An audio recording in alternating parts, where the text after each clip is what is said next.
Emma by Jane Austen, Volume 1, Chapter 10. Though now the middle of December, there had yet been no weather to prevent the young ladies from tolerably regular exercise, and on the morrow Emma had a charitable visit to pay to a poor sick family who lived a little way out of Highbury. Their road to this detached cottage was down Vicarage Lane, a lane leading at right angles from the broad though irregular main street of the place, and, as may be inferred, containing the blessed abode of Mr. Elton. A few inferior dwellings were first to be passed, and then about a quarter of a mile down the lane rose the vicarage, an old and not very good house, almost as close to the road as it could be.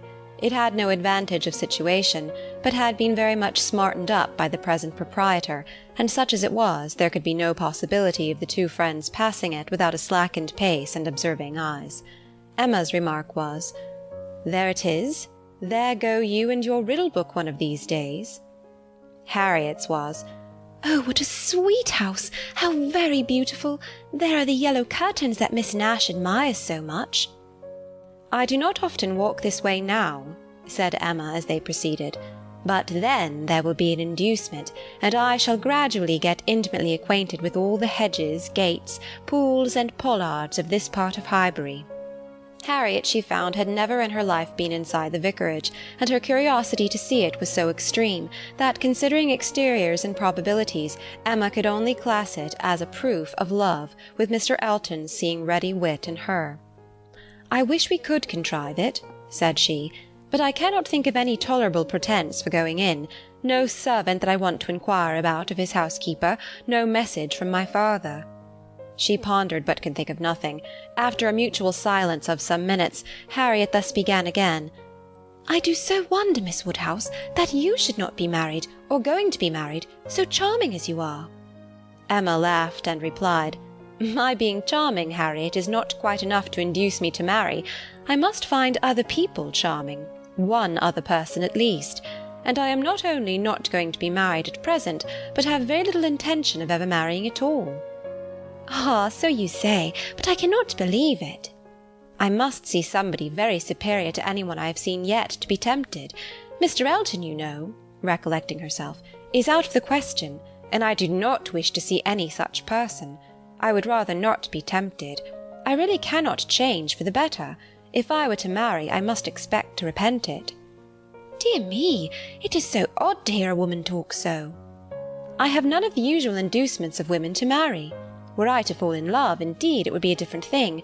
But I have never been in love. It is not my way, or my nature, and I do not think I ever shall.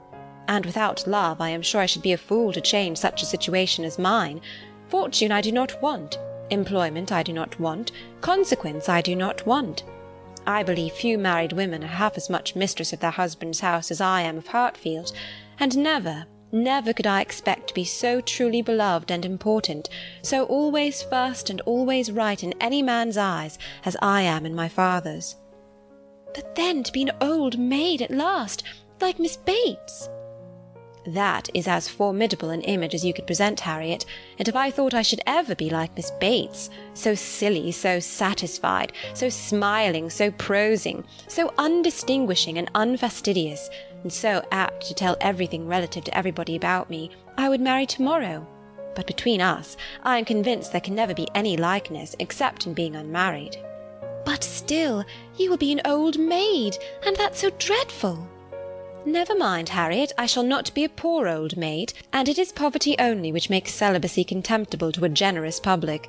A single woman with a very narrow income must be a ridiculous, disagreeable old maid, the proper sport of boys and girls, but a single woman of good fortune is always respectable, and may be as sensible and pleasant as anybody else, and the distinction is not quite so much against the candour and common sense of the world as appears at first, for a very narrow income has a tendency to contract the mind and sour the temper.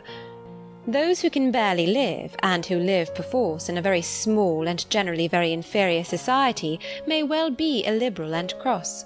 This does not apply, however, to Miss Bates. She is only too good-natured and too silly to suit me, but in general she is very much to the taste of everybody, though single and though poor. Poverty certainly has not contracted her mind. I really believe if she had only a shilling in the world, she would be very likely to give away sixpence of it, and nobody is afraid of her, That is a great charm." "Dear me, but what shall you do? How shall you employ yourself when you grow old?" "If I know myself, Harriet, mine is an active, busy mind with a great many independent resources, and I do not perceive why I should be in more want of employment at 40 or 50 than 21. Woman's usual occupations of hand and mind will be as open to me then as they are now, or with no important variation. If I draw less, I shall read more. If I give up music, I shall take to carpet work.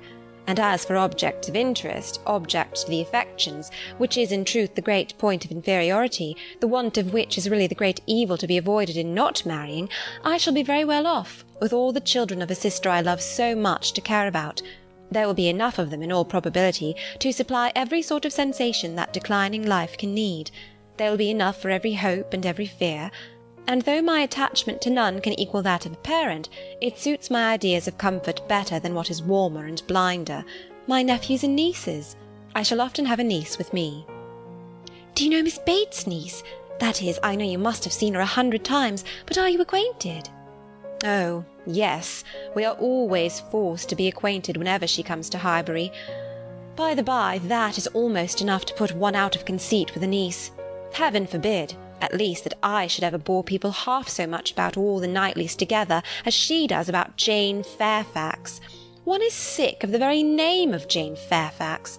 Every letter from her is read 40 times over, her compliments to all friends go round and round again, and if she does but send her aunt the pattern of a stomacher, or knit a pair of garters for her grandmother, one hears of nothing else for a month. I wish Jane Fairfax very well, but she tires me to death." They were now approaching the cottage, and all idle topics were superseded. Emma was very compassionate, and the distresses of the poor were as sure of relief from her personal attention and kindness, her counsel and her patience, as from her purse. She understood their ways, could allow for their ignorance and their temptations, had no romantic expectations of extraordinary virtue from those for whom education had done so little, entered into their troubles with ready sympathy, and always gave her assistance with as much intelligence as good-will. In the present instance it was sickness and poverty together which she came to visit, and after remaining there as long as she could give comfort or advice, she quitted the cottage with such an impression of the scene as made her say to Harriet as they walked away, "These are the sights, Harriet, to do one good. How trifling they make everything else appear. I feel now as if I could think of nothing but these poor creatures all the rest of the day, and yet who can say how soon it may all vanish from my mind?" "Very true," said Harriet. "Poor creatures, one can think of nothing else." "And really I do not think the impression will soon be over," said Emma as she crossed the low hedge and tottering footstep which ended the narrow slippery path through the cottage garden, and brought them into the lane again. "I do not think it will," stopping to look once more at all the outward wretchedness of the place, and recall the still greater within. "Oh, dear no," said her companion. They walked on. The lane made a slight bend, and when that bend was passed, Mr. Elton was immediately in sight, and so near as to give Emma time only to say further, "Ah, Harriet, here comes a very sudden trial of our stability and good thoughts. Well," smiling, "I hope it may be allowed that if compassion has produced exertion and relief to the sufferers, it has done all that is truly important. If we feel for the wretched enough to do all we can for them, the rest is empty sympathy, only distressing to ourselves." Harriet could just answer, "Oh dear, yes," before the gentleman joined them. The wants and sufferings of the poor family, however, were the first subject on meeting. He had been going to call on them. His visit he would now defer, but they had a very interesting parley about what could be done and what should be done. Mr. Elton then turned back to accompany them. "To fall in with each other on such an errand as this," thought Emma, "to meet in a charitable scheme, this will bring a great increase of love on each side. I should not wonder if it were to bring on the Declaration. It must, if I were not here. I wish I were anywhere else." Anxious to separate herself from them as far as she could, she soon afterwards took possession of a narrow footpath, a little raised on one side of the lane, leaving them together in the main road. But she had not been there 2 minutes, when she found that Harriet's habits of dependence and imitation were bringing her up too, and that in short they would both be soon after her. This would not do. She immediately stopped, under pretence of having some alteration to make in the lacing of her half-boot, and stooping down in complete occupation of the footpath, begged them to have the goodness to walk on, and she would follow in half a minute. They did as they were desired, and by the time she judged it reasonable to have done with her boot, she had the comfort of farther delay in her power, being overtaken by a child from the cottage, setting out according to orders with her pitcher, to fetch broth from Hartfield. To walk by the side of this child, and to talk to and question her, was the most natural thing in the world, or would have been the most natural, had she been acting just then without design, and by this means the others were still able to keep ahead, without any obligation of waiting for her. She gained on them, however, involuntarily. The child's pace was quick, and theirs rather slow, and she was the more concerned at it, from their being evidently in a conversation which interested them. Mr. Elton was speaking with animation, Harriet listening with a very pleased attention, and Emma, having sent the child on, was beginning to think how she might draw back a little more, when they both looked around, and she was obliged to join them. Mr. Elton was still talking, still engaged in some interesting detail, and Emma experienced some disappointment when she found that he was only giving his fair companion an account of the yesterday's party at his friend Cole's, and that she was come in herself for the Stilton cheese, the North Wiltshire, the butter, the celery, the beetroot, and all the dessert. "This would soon have led to something better, of course," was her consoling reflection.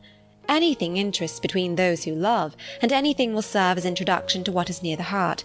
If I could but have kept longer away." They now walked on together quietly, till within view of the vicarage pales, when a sudden resolution, of at least getting Harriet into the house, made her again find something very much amiss about her boot, and fall behind to arrange it once more. She then broke the lace off short, and dexterously throwing it into a ditch, was presently obliged to entreat them to stop, and acknowledged her inability to put herself to rights so as to be able to walk home in tolerable comfort. "Part of my lace is gone," said she, "and I do not know how I am to contrive. I really am a most troublesome companion to you both, but I hope I am not often so ill-equipped. Mr. Elton, I must beg leave to stop at your house, and ask your housekeeper for a bit of riband or string, or anything just to keep my boot on." Mr. Elton looked all happiness at this proposition, and nothing could exceed his alertness and attention in conducting them into his house, and endeavouring to make everything appear to advantage. The room they were taken into was the one he chiefly occupied, and looking forwards, behind it was another with which it immediately communicated. The door between them was open, and Emma passed into it with the housekeeper to receive her assistance in the most comfortable manner. She was obliged to leave the door ajar as she found it, but she fully intended that Mr. Elton should close it. It was not closed, however, it still remained ajar, but by engaging the housekeeper in incessant conversation, she hoped to make it practicable for him to choose his own subject in the adjoining room. For 10 minutes she could hear nothing but herself. It could be protracted no longer. She was then obliged to be finished and make her appearance. The lovers were standing together at one of the windows. It had a most favourable aspect, and for half a minute Emma felt the glory of having schemed successfully.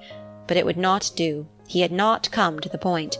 He had been most agreeable, most delightful. He had told Harriet that he had seen them go by, and had purposely followed them. Other little gallantries and allusions had been dropped, but nothing serious. "Cautious, very cautious," thought Emma. "He advances inch by inch, and will hazard nothing till he believes himself secure." Still, however, though everything had not been accomplished by her ingenious device, she could not but flatter herself that it had been the occasion of much present enjoyment to both, and must be leading them forward to the great event. Chapter 11. Mr. Elton must now be left to himself. It was no longer in Emma's power to superintend his happiness or quicken his measures. The coming of her sister's family was so very near at hand, that first in anticipation, and then in reality, it became henceforth her prime object of interest, and during the 10 days of their stay at Hartfield it was not to be expected, she did not herself expect, that anything beyond occasional fortuitous assistance could be afforded by her to the lovers. They might advance rapidly if they would, however. They must advance somehow or other, whether they would or no. She hardly wished to have more leisure for them. There are people who, the more you do for them, the less they will do for themselves. Mr. and Mrs. John Knightley, from having been longer than usual absent from Surrey, were exciting of course rather more than the usual interest. Till this year, every long vacation since their marriage had been divided between Hartfield and Donwell Abbey, but all the holidays of this autumn had been given to sea-bathing for the children, and it was therefore many months since they had been seen in a regular way by their Surrey connections, or seen at all by Mr. Woodhouse, who could not be induced to get so far as London even for poor Isabella's sake, and who consequently was now most nervously and apprehensively happy in forestalling this too short visit. He thought much of the evils of the journey for her, and not a little of the fatigues of his own horses and coachman, who were to bring some of the party the last half of the way. But his alarms were needless, the 16 miles being happily accomplished, and Mr. and Mrs. John Knightley, their 5 children, and a competent number of nursery maids, all reaching Hartfield in safety. The bustle and joy of such an arrival, the many to be talked to, welcomed, encouraged, and variously dispersed and disposed of, produced a noise and confusion which his nerves could not have borne under any other cause, nor have endured much longer even for this.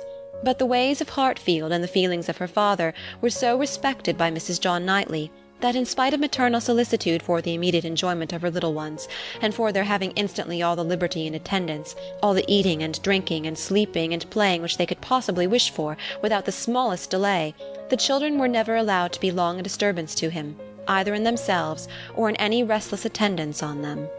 Mrs. John Knightley was a pretty, elegant little woman, of gentle, quiet manners, and a disposition remarkably amiable and affectionate, wrapped up in her family, a devoted wife, a doting mother, and so tenderly attached to her father and sister that, but for these higher ties, a warmer love might have seemed impossible. She could never see a fault in any of them. She was not a woman of strong understanding or any quickness, and with this resemblance of her father, she inherited also much of his constitution, was delicate in her own health, over-careful of that of her children, had many fears and many nerves, and was as fond of her own Mr. Wingfield in town as her father could be of Mr. Perry. They were alike, too, in a general benevolence of temper, and a strong habit of regard for every old acquaintance. Mr. John Knightley was a tall, gentlemanlike, and very clever man, rising in his profession, domestic and respectable in his private character, but with reserved manners which prevented his being generally pleasing, and capable of being sometimes out of humour. He was not an ill-tempered man, not so often unreasonably cross as to deserve such a reproach, but his temper was not his great perfection, and indeed with such a worshipping wife it was hardly possible that any natural defects in it should not be increased. The extreme sweetness of her temper must hurt his. He had all the clearness and quickness of mind which she wanted, and he could sometimes act an ungracious or say a severe thing. He was not a great favourite with his fair sister-in-law. Nothing wrong in him escaped her. She was quick in feeling little injuries to Isabella, which Isabella never felt herself. Perhaps she might have passed over more had his manners been flattering to Isabella's sister, but they were only those of a calmly kind brother and friend, without praise and without blindness, but hardly any degree of personal compliment could have made her regardless of that greatest fault of all in her eyes which he sometimes fell into, the want of respectful forbearance towards her father. There he had not always the patience that could have been wished. Mr. Woodhouse's peculiarities and fidgetiness were sometimes provoking him to a rational remonstrance or sharp retort equally ill bestowed. It did not often happen, for Mr. John Knightley had really a great regard for his father-in-law, and generally a strong sense of what was due to him, but it was too often for Emma's charity, especially as there was all the pain of apprehension frequently to be endured, though the offence came not. The beginning, however, of every visit displayed none but the properest feelings, and this being of necessity so short, might be hoped to pass away in unsullied cordiality. They had not been long seated and composed when Mr. Woodhouse, with a melancholy shake of the head and a sigh, called his daughter's attention to the sad change at Hartfield since she had been there last. "Ah, my dear," said he, "poor Miss Taylor, it is a grievous business." "Oh yes, sir," cried she with ready sympathy. "How you must miss her! And dear Emma too. What a dreadful loss to you both. I've been so grieved for you. I could not imagine how you could possibly do without her. It is a sad change indeed. But I hope she is pretty well, sir." "Pretty well, my dear. I hope pretty well. I do not know but that the place agrees with her tolerably." Mr. John Knightley here asked Emma quietly whether there were any doubts of the air at Randalls. "Oh, no, none in the least. I never saw Mrs. Weston better in my life, never looking so well. Papa is only speaking his own regret." "Very much to the honour of both," was the handsome reply. "And do you see her, sir, tolerably often?" asked Isabella in the plaintive tone which just suited her father. Mr. Woodhouse hesitated. "Not near so often, my dear, as I could wish." "Oh, papa, we have missed seeing them but one entire day since they married. Either in the morning or evening of every day, excepting one, have we seen either Mr. Weston or Mrs. Weston, and generally both, either at Randalls or here. And as you may suppose, Isabella, most frequently here. They are very, very kind in their visits. Mr. Weston is really as kind as herself. Papa, if you speak in that melancholy way, you will be giving Isabella a false idea of us all. Everybody must be aware that Miss Taylor must be missed, but everybody ought to be assured that Mr. and Mrs. Weston do really prevent our missing her by any means to the extent we ourselves anticipated, which is the exact truth." "Just as it should be," said Mr. John Knightley, "and just as I hoped it was from your letters. Her wish of showing you attention could not be doubted, and his being a disengaged and social man makes it all easy. I've been always telling you, my love, that I'd no idea of the change being so very material to Hartfield as you apprehended, and now you have Emma's account, I hope you'll be satisfied." "Why, to be sure," said Mr. Woodhouse. "Yes, certainly, I cannot deny that Mrs. Weston, poor Mrs. Weston, does come and see us pretty often, but then she is always obliged to go away again." "It would be very hard upon Mr. Weston if she did not, papa. You quite forget poor Mr. Weston." "I think, indeed," said John Knightley pleasantly, "that Mr. Weston has some little claim. You and I, Emma, will venture to take the part of the poor husband. I, being a husband, and you not being a wife, the claims of the man may very likely strike us with equal force. As for Isabella, she has been married long enough to see the convenience of putting all the Mr. Westons aside as much as she can." "Me, my love?" cried his wife, hearing and understanding only in part. "Are you talking about me? I am sure nobody ought to be or can be a greater advocate for matrimony than I am, and if it had not been for the misery of her leaving Hartfield, I should never have thought of Miss Taylor but as the most fortunate woman in the world. And as to slighting Mr. Weston, that excellent Mr. Weston, I think there is nothing he does not deserve. I believe he is one of the very best-tempered men that ever existed. Excepting yourself and your brother, I do not know his equal for temper. I shall never forget his flying Henry's kite for him that very windy day last Easter, and ever since his particular kindness last September 12th in writing that note at 12 o'clock at night, on purpose to assure me that there was no scarlet fever at Cobham, I have been convinced there could not be a more feeling heart nor a better man in existence. If anybody can deserve him, it must be Miss Taylor." "Where is the young man?" said John Knightley. "Has he been here on this occasion, or has he not?" "He has not been here yet," replied Emma. "There was a strong expectation of his coming soon after the marriage, but it ended in nothing, and I have not heard him mentioned lately." "But you should tell them of the letter, my dear," said her father. "He wrote a letter to poor Mrs. Weston to congratulate her, and a very proper, handsome letter it was. She showed it to me. I thought it very well done of him indeed. Whether it was his own idea, you know, one cannot tell. He is but young, and his uncle, perhaps—" "My dear papa, he is 23. You forget how time passes." 23? Is he indeed? Well, I could not have thought it, and he was but 2 years old when he lost his poor mother. Well, time does fly indeed, and my memory is very bad. However, it was an exceeding good, pretty letter, and gave Mr. and Mrs. Weston a great deal of pleasure. I remember it was written from Weymouth, and dated September 28th, and began, 'My dear Madam,' but I forget how it went on, and it was signed F.C. Weston Churchill. I remember that perfectly." "How very pleasing and proper of him!" cried the good-hearted Mrs. John Knightley. "I have no doubt of his being a most amiable young man.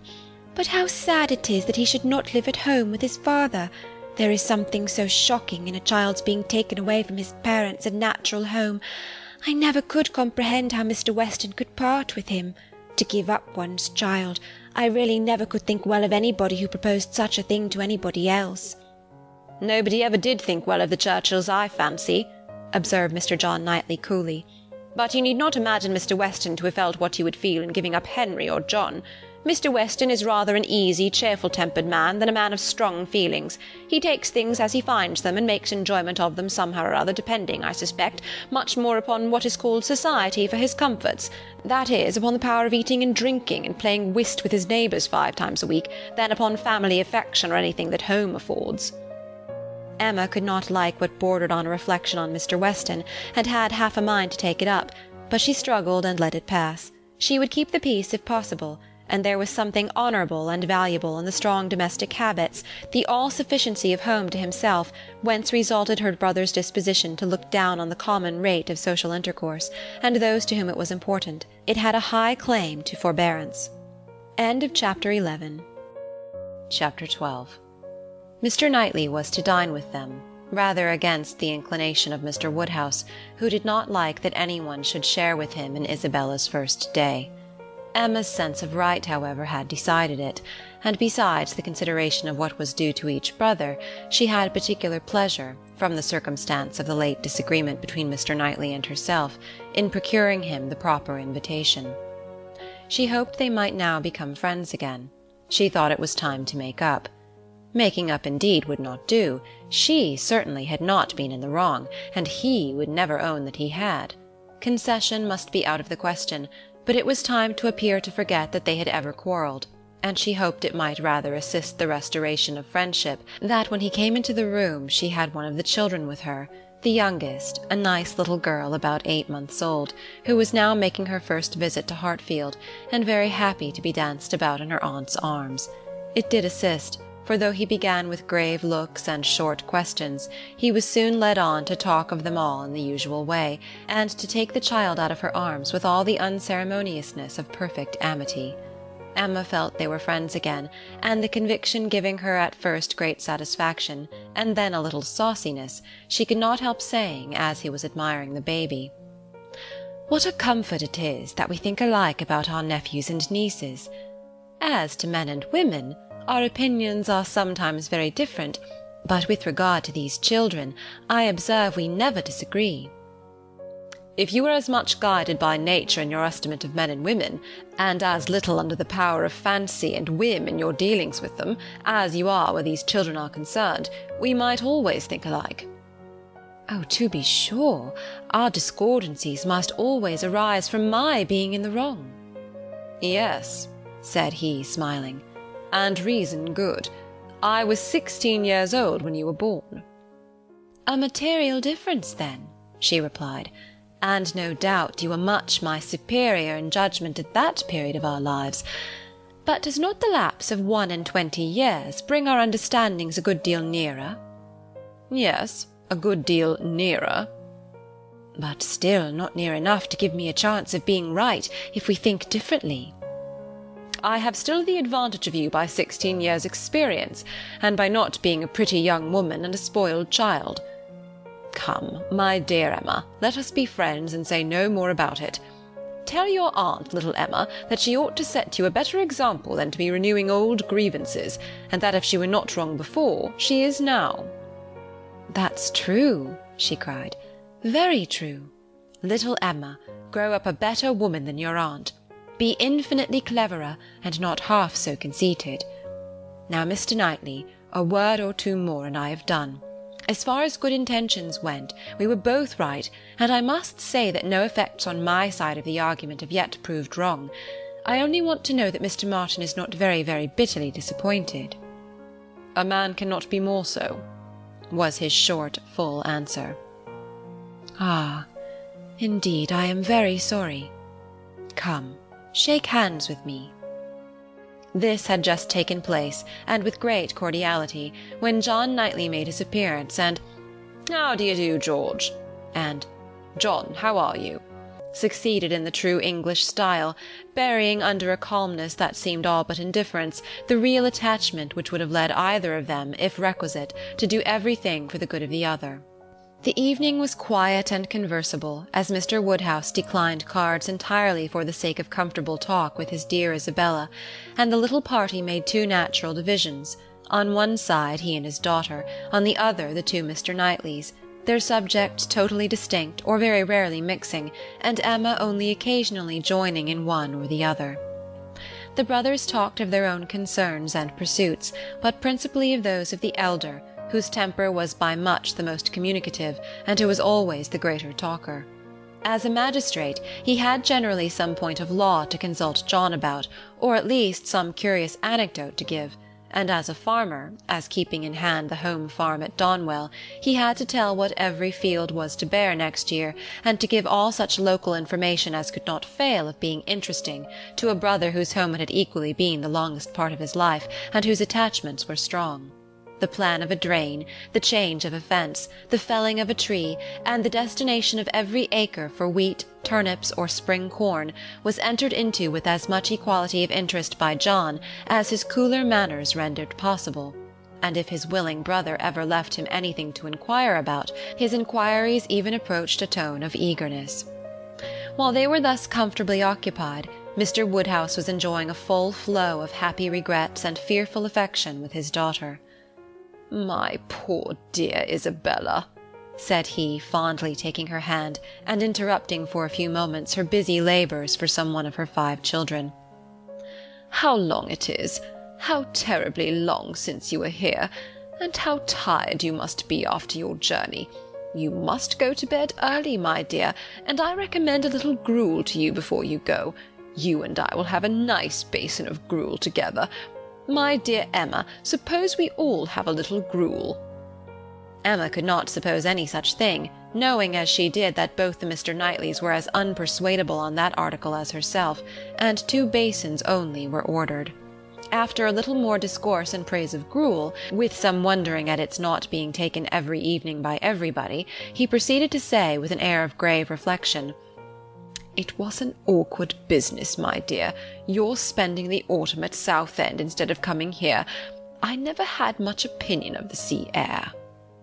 "Mr. Wingfield most strenuously recommended it, sir, or we should not have gone. He recommended it for all the children, but particularly for the weakness in little Bella's throat, both sea air and bathing." "Ah, my dear, but Perry had many doubts about the sea doing her any good, and as to myself, I have been long perfectly convinced, though perhaps I never told you so before, that the sea is very rarely of use to anybody. I am sure it almost killed me once." "Come, come," cried Emma, feeling this to be an unsafe subject, "I must beg you not to talk of the sea. It makes me envious and miserable, I who have never seen it. Southend is prohibited, if you please. My dear Isabella, I have not heard you make one inquiry about Mr. Perry yet, and he never forgets you." "Oh, good Mr. Perry, how is he, sir?" "Why, pretty well, but not quite well. Poor Perry is bilious, and he has not time to take care of himself. He tells me he has not time to take care of himself, which is very sad, but he is always wanted all round the country. I suppose there is not a man in such practice anywhere, but then there is not so clever a man anywhere." "And Mrs. Perry and the children, how are they? Do the children grow? I have a great regard for Mr. Perry. I hope he will be calling soon. He will be so pleased to see my little ones." "I hope he will be here to-morrow, for I have a question or 2 to ask him about myself of some consequence. And, my dear, whenever he comes, you had better let him look at little Bella's throat." "Oh, my dear sir, her throat is so much better that I have hardly any uneasiness about it. Either bathing has been of the greatest service to her, or else it is to be attributed to an excellent embrocation of Mr. Wingfield's, which we have been applying at times ever since August." "It is not very likely, my dear, that bathing should have been of use to her, and if I had known you were wanting an embrocation, I would have spoken to—" "You seem to me to have forgotten Mrs. and Miss Bates," said Emma. "I have not heard one inquiry after them." "Oh, the good Bateses, I am quite ashamed of myself, but you mention them in most of your letters. I hope they are quite well. Good old Mrs. Bates. I will call upon her to-morrow, and take my children. They are always so pleased to see my children. And that excellent Miss Bates, such thorough, worthy people. How are they, sir?" "Why, pretty well, my dear, upon the whole, but poor Mrs. Bates had a bad cold about a month ago." "How sorry I am! But colds were never so prevalent as they have been this autumn. Mr. Wingfield told me that he has never known them more general or heavy, except when it has been quite an influenza. That has been a good deal the case, my dear, but not to the degree you mention. Perry says that colds have been very general, but not so heavy as he has very often known them in November. Perry does not call it altogether a sickly season. No, I do not know that Mr. Wingfield considers it very sickly, except— Ah, my poor dear child, the truth is that in London it is always a sickly season. Nobody is healthy in London. Nobody can be. It is a dreadful thing to have you forced to live there, so far off, and the air so bad. No, indeed, we are not at all in a bad air. Our part of London is very superior to most others. You must not confound us with London in general, my dear sir. The neighbourhood of Brunswick Square is very different from almost all the rest. We are so very airy. I should be unwilling, I own, to live in any other part of the town. There is hardly any other that I could be so satisfied to have my children in, but we are so remarkably airy. Mr. Wingfield thinks the vicinity of Brunswick Square decidedly the most favourable as to air. Oh, my dear, it is not like Hartfield. You make the best of it, but after you have been a week at Hartfield, you are all of you different creatures. You do not look the same. Now I cannot say that I think you are any of you looking well at present. I am sorry to hear you say so, sir, but I assure you, excepting those little nervous headaches and palpitations which I am never entirely free from anywhere, I am quite well myself, and if the children were rather pale before they went to bed, it was only because they were a little more tired than usual from their journey and the happiness of coming. I hope you will think better of their looks tomorrow, for I assure you Mr. Wingfield told me that he did not believe he had ever sent us off altogether in such good case. I trust at least that you do not think Mr. Knightley looking ill, turning her eyes with affectionate anxiety towards her husband. Middling, my dear. I cannot compliment you. I think Mr. John Knightley very far from looking well. What is the matter, sir? Did you speak to me? Cried Mr. John Knightley, hearing his own name. I am sorry to find, my love, that my father does not think you looking well, but I hope it is only from being a little fatigued. I could have wished, however, as you know, that you had seen Mr. Wingfield before you left home. My dear Isabella, exclaimed he hastily, pray do not concern yourself about my looks. Be satisfied with doctoring and coddling yourself and the children, and let me look as I choose. I did not thoroughly understand what you were telling your brother, cried Emma, about your friend Mr. Graham's intending to have a bailiff from Scotland to look after his new estate. What will it answer? Will not the old prejudice be too strong? And she talked in this way so long and successfully that, when forced to give her attention again to her father and sister, she had nothing worse to hear than Isabella's kind inquiry after Jane Fairfax. And Jane Fairfax, though no great favourite with her in general, she was at that moment very happy to assist in praising. That sweet, amiable Jane Fairfax, said Mrs. John Knightley. It is so long since I have seen her, except now and then for a moment accidentally in town. What happiness it must be to her good old grandmother and excellent aunt when she comes to visit them. I always regret excessively on dear Emma's account that she cannot be more at Highbury. But now their daughter is married, I suppose Colonel and Mrs. Campbell will not be able to part with her at all. She would be such a delightful companion for Emma. Mr. Woodhouse agreed to it all, but added, Our little friend Harriet Smith, however, is just such another kind of pretty young person. You will like Harriet. Emma could not have a better companion than Harriet. I am most happy to hear it, but only Jane Fairfax one knows to be so very accomplished and superior, and exactly Emma's age. This topic was discussed very happily, and others succeeded of similar moment and passed away with similar harmony, but the evening did not close without a little return of agitation. The gruel came and supplied a great deal to be said, much praise and many comments, undoubting decision of its wholesomeness for every constitution, and pretty severe philippics upon the many houses where it was never met with tolerable.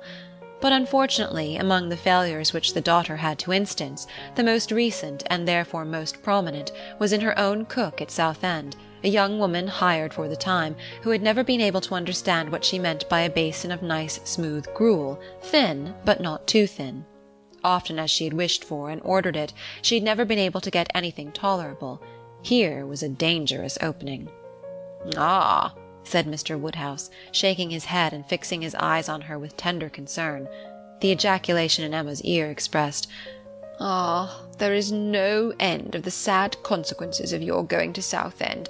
It does not bear talking of."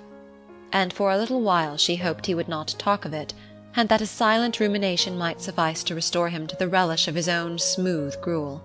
After an interval of some minutes, however, he began with, "I shall always be very sorry that you went to the sea this autumn instead of coming here."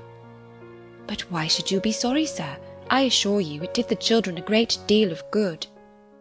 "And moreover, if you must go to the sea, it had better not have been to Southend. Southend is a very unhealthy place. Perry was surprised to hear you had fixed upon Southend." "I know there is such an idea with many people, but indeed it is quite a mistake, sir. We all had our health perfectly well there, never found the least inconvenience from the mud, and Mr. Wingfield says it is entirely a mistake to suppose the place unhealthy, and I am sure he may be depended upon, for he thoroughly understands the nature of the air, and his own brother and family have been there repeatedly." "You should have gone to Cromer, my dear, if you went anywhere. Perry was a week at Cromer once, and he holds it to be the best of all the sea-bathing places. A fine open sea, he says, and very pure air. By what I understand, you might have had lodgings there quite away from the sea, a quarter of a mile off, very comfortable. You should have consulted Perry." "But, my dear sir, the difference of the journey, only consider how great it would have been, 100 miles perhaps instead of 40. "Ah, my dear, as Perry says, where health is at stake, nothing else should be considered, and if one is to travel, there is not much to choose between 40 miles and 100. Better not move at all, better stay in London altogether than travel 40 miles to get into a worse air. That is just what Perry said. It seemed to him a very ill-judged measure." Emma's attempts to stop her father had been vain, and when he had reached such a point as this, she could not wonder at her brother-in-law's breaking out. "Mr. Perry," said he, in a voice of very strong displeasure, "would do as well to keep his opinion till it is asked for. What does he make it any of his business to wonder at what I do, at my taking my family to one part of the coast or another? I may be allowed, I hope, the use of my judgment as well as Mr. Perry. I want his directions no more than his drugs." He paused, and growing cooler in a moment, added, with only sarcastic dryness, "If Mr. Perry can tell me how to convey a wife and 5 children a distance of 130 miles with no greater expense or inconvenience than a distance of 40, I should be as willing to prefer Cromer to Southend as he could himself." "True, true," cried Mr. Knightley, with most ready interposition. "Very true. That's a consideration indeed. But, John, as to what I was telling you of my idea of moving the path to Langham, of turning it more to the right, that it may not cut through the home meadows, I cannot conceive any difficulty. I should not attempt it, if it were to be the means of inconvenience to the Highbury people, but if you call to mind exactly the present line of the path. The only way of proving it, however, will be to turn to our maps. I shall see you at the Abbey tomorrow morning, I hope, and then we will look them over, and you shall give me your opinion." Mr. Woodhouse was rather agitated by such harsh reflections on his friend Perry, to whom he had, in fact, though unconsciously, been attributing many of his own feelings and expressions, but the soothing attentions of his daughters gradually removed the present evil, and the immediate alertness of one brother, and better recollections of the other, prevented any renewal of it. Chapter 13. There could hardly be a happier creature in the world than Mrs. John Knightley, in this short visit to Hartfield, going about every morning among her old acquaintance with her 5 children, and talking over what she had done every evening with her father and sister. She had nothing to wish otherwise, but that the days did not pass so swiftly. It was a delightful visit, perfect in being much too short. In general, their evenings were less engaged with friends than their mornings, but one complete dinner engagement, and out of the house too, there was no avoiding, though at Christmas. Mr. Weston would take no denial. They must all dine at Randall's one day. Even Mr. Woodhouse was persuaded to think it a possible thing in preference to a division of the party. How they were all to be conveyed he would have made a difficulty if he could, but as his son and daughter's carriage and horses were actually at Hartfield, he was not able to make more than a simple question on that head. It hardly amounted to a doubt. nor did it occupy Emma long to convince him that they might in one of the carriages find room for Harriet also. Harriet, Mr. Elton, and Mr. Knightley, their own especial set, were the only persons invited to meet them. The hours were to be early, as well as the numbers few, Mr. Woodhouse's habits and inclination being consulted in everything.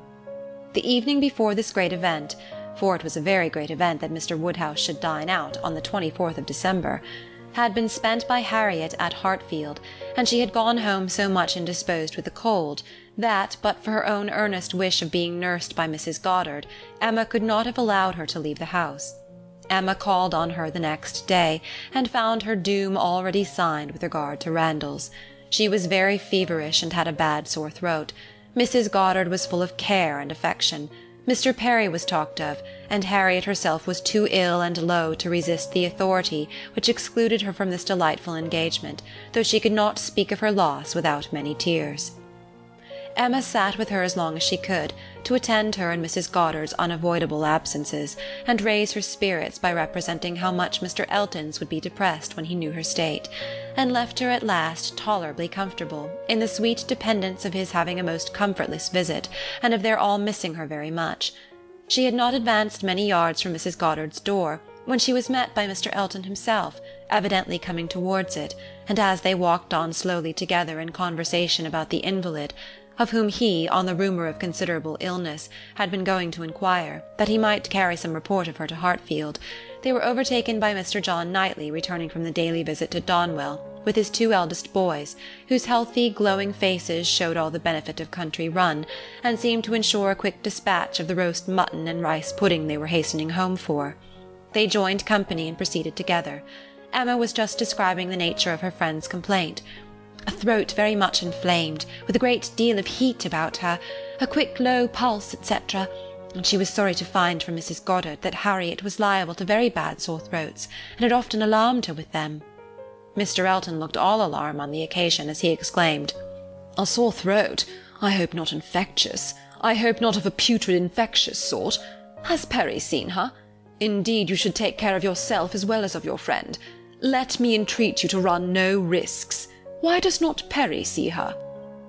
Emma, who was not at all frightened herself, tranquillized this excess of apprehension by assurances of Mrs. Goddard's experience and care, but as there must still remain a degree of uneasiness which she could not wish to reason away, which she would rather feed and assist than not, she added soon afterwards, as if quite another subject, "It is so cold, so very cold, and looks and feels so very much like snow, that if it were to any other place or with any other party, I should really try not to go out to-day, and dissuade my father from venturing. But as he has made up his mind, and does not seem to feel the cold himself, I do not like to interfere, as I know it would be so great a disappointment to Mr. and Mrs. Weston. But upon my word, Mr. Elton, in your case I should certainly excuse myself. You appear to me a little hoarse already, and when you consider what demand of voice and what fatigues to-morrow will bring, I think it would be no more than common prudence to stay at home and take care of yourself to-night."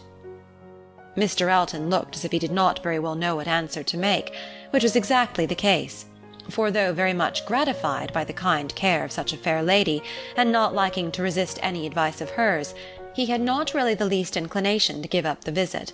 But Emma, too eager and busy in her own previous conceptions and views to hear him impartially, or see him with clear vision, was very well satisfied with his muttering acknowledgment of its being "very cold, certainly very cold," and walked on, rejoicing in having extricated him from Randalls, and secured him the power of sending to inquire after Harriet every hour of the evening.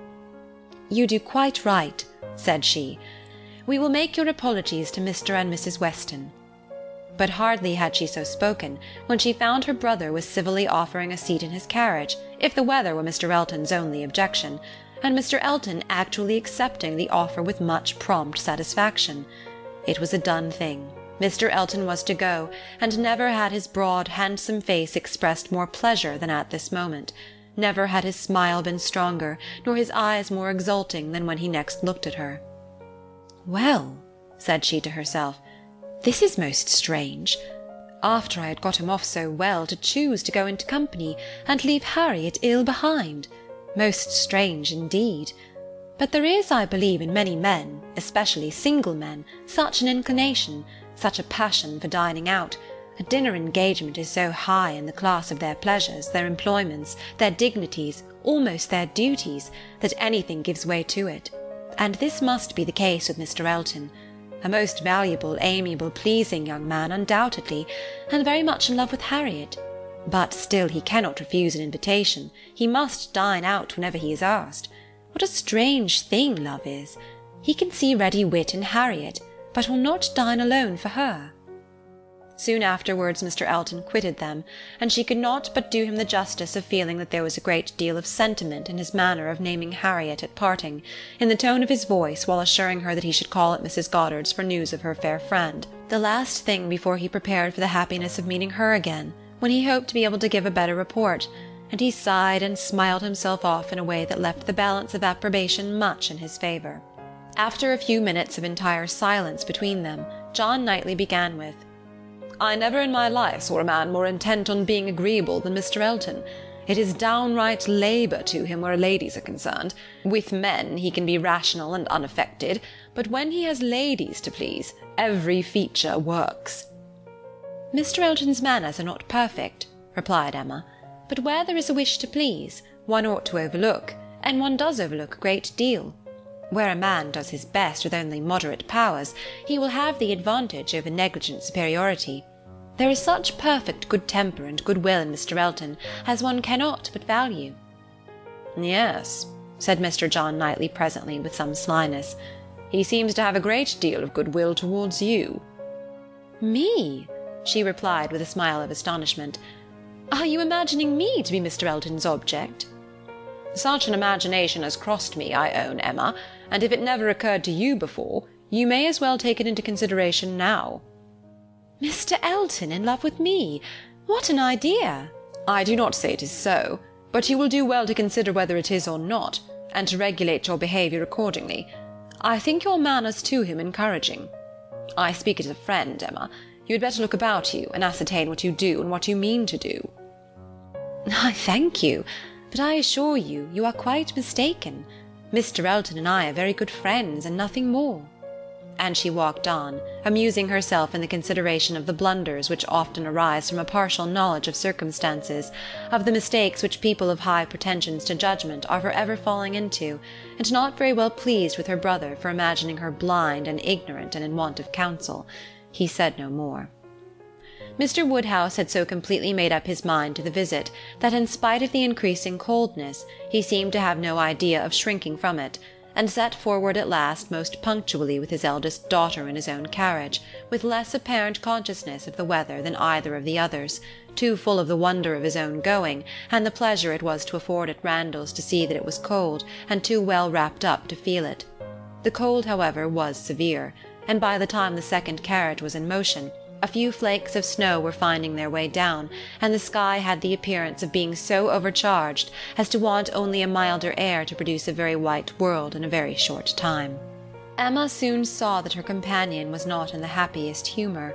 The preparing and the going abroad in such weather, with the sacrifice of his children after dinner, were evils, were disagreeables at least, which Mr. John Knightley did not by any means like. He anticipated nothing in the visit that could be at all worth the purchase, and the whole of their drive to the vicarage was spent by him in expressing his discontent.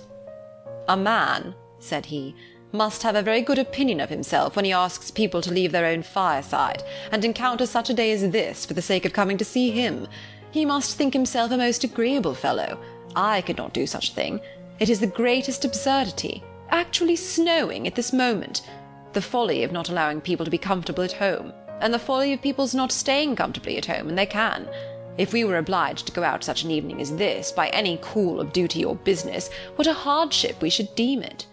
And here we are, probably with rather thinner clothing than usual, setting forward voluntarily, without excuse, in defiance of the voice of nature, which tells man, in everything given to his view or his feelings, to stay at home himself, and keep all under shelter that he can. Here we are, setting forward to spend 5 dull hours in another man's house, with nothing to say or to hear that was not said and heard yesterday, and may not be said and heard again to-morrow. Going in dismal weather to return probably in worse, 4 horses and 4 servants taken out for nothing but to convey 5 idle shivering creatures into colder rooms and worse company than they might have had at home." Emma did not find herself equal to give the pleased assent which no doubt he was in the habit of receiving, to emulate the "Very true, my love," which must have been usually administered by his travelling companion, but she had resolution enough to refrain from making any answer at all. She could not be complying, she dreaded being quarrelsome, her heroism reached only to silence. She allowed him to talk and arrange the glasses, and wrapped herself up without opening her lips. They arrived, the carriage turned, the step was let down, and Mr. Elton, spruce, black, and smiling, was with them instantly. Emma thought with pleasure of some change of subject. Mr. Elton was all obligation and cheerfulness. He was so very cheerful in his civilities indeed, that she began to think he must have received a different account of Harriet from what had reached her. She had sent while dressing, and the answer had been much the same, not better. "My report from Mrs. Goddard's," said she presently, "was not so pleasant as I had hoped. Not better was my answer." His face lengthened immediately, and his voice was the voice of sentiment as he answered, "No, no, I am grieved to find. I was on the point of telling you that when I had called at Mrs. Goddard's door, which I did the very last thing before I turned to dress, I was told that Miss Smith was not better, by no means better, rather worse, very much grieved and concerned. I had flattered myself that she must be better after such a cordial as I knew she had been given in the morning." Emma smiled and answered, "My visit was of use to the nervous part of her complaint, I hope. When not even I can charm away a sore throat, it is a most severe cold indeed. Mr. Perry has been with her, as you probably heard." "Yes, I imagined, that is, I did not."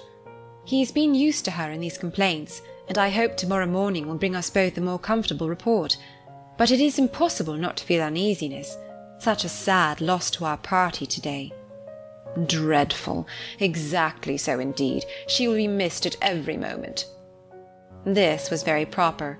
The sigh which accompanied it was really estimable, but it should have lasted longer. Emma was rather in dismay when only half a minute afterwards he began to speak of other things, and in a voice of the greatest alacrity and enjoyment. "What an excellent device," said he, "the use of a sheepskin for carriages! How very comfortable they make it! Impossible to feel cold with such precautions. The contrivances of modern days indeed have rendered a gentleman's carriage perfectly complete. One is so fenced and guarded from the weather that not a breath of air can find its way unpermitted. Weather becomes absolutely of no consequence. It is a very cold afternoon, but in this carriage we know nothing of the matter. Ah, snows a little, I see." "Yes," said John Knightley, "and I think we shall have a good deal of it." "Christmas weather," observed Mr. Elton. "Quite seasonable, and extremely fortunate we may think ourselves that it did not begin yesterday, and prevent this day's party, which it might very possibly have done, for Mr. Woodhouse would hardly have ventured had there been much snow on the ground. But now it is of no consequence. This is quite the season indeed for friendly meetings. At Christmas everybody invites their friends about them, and people think little of even the worst weather.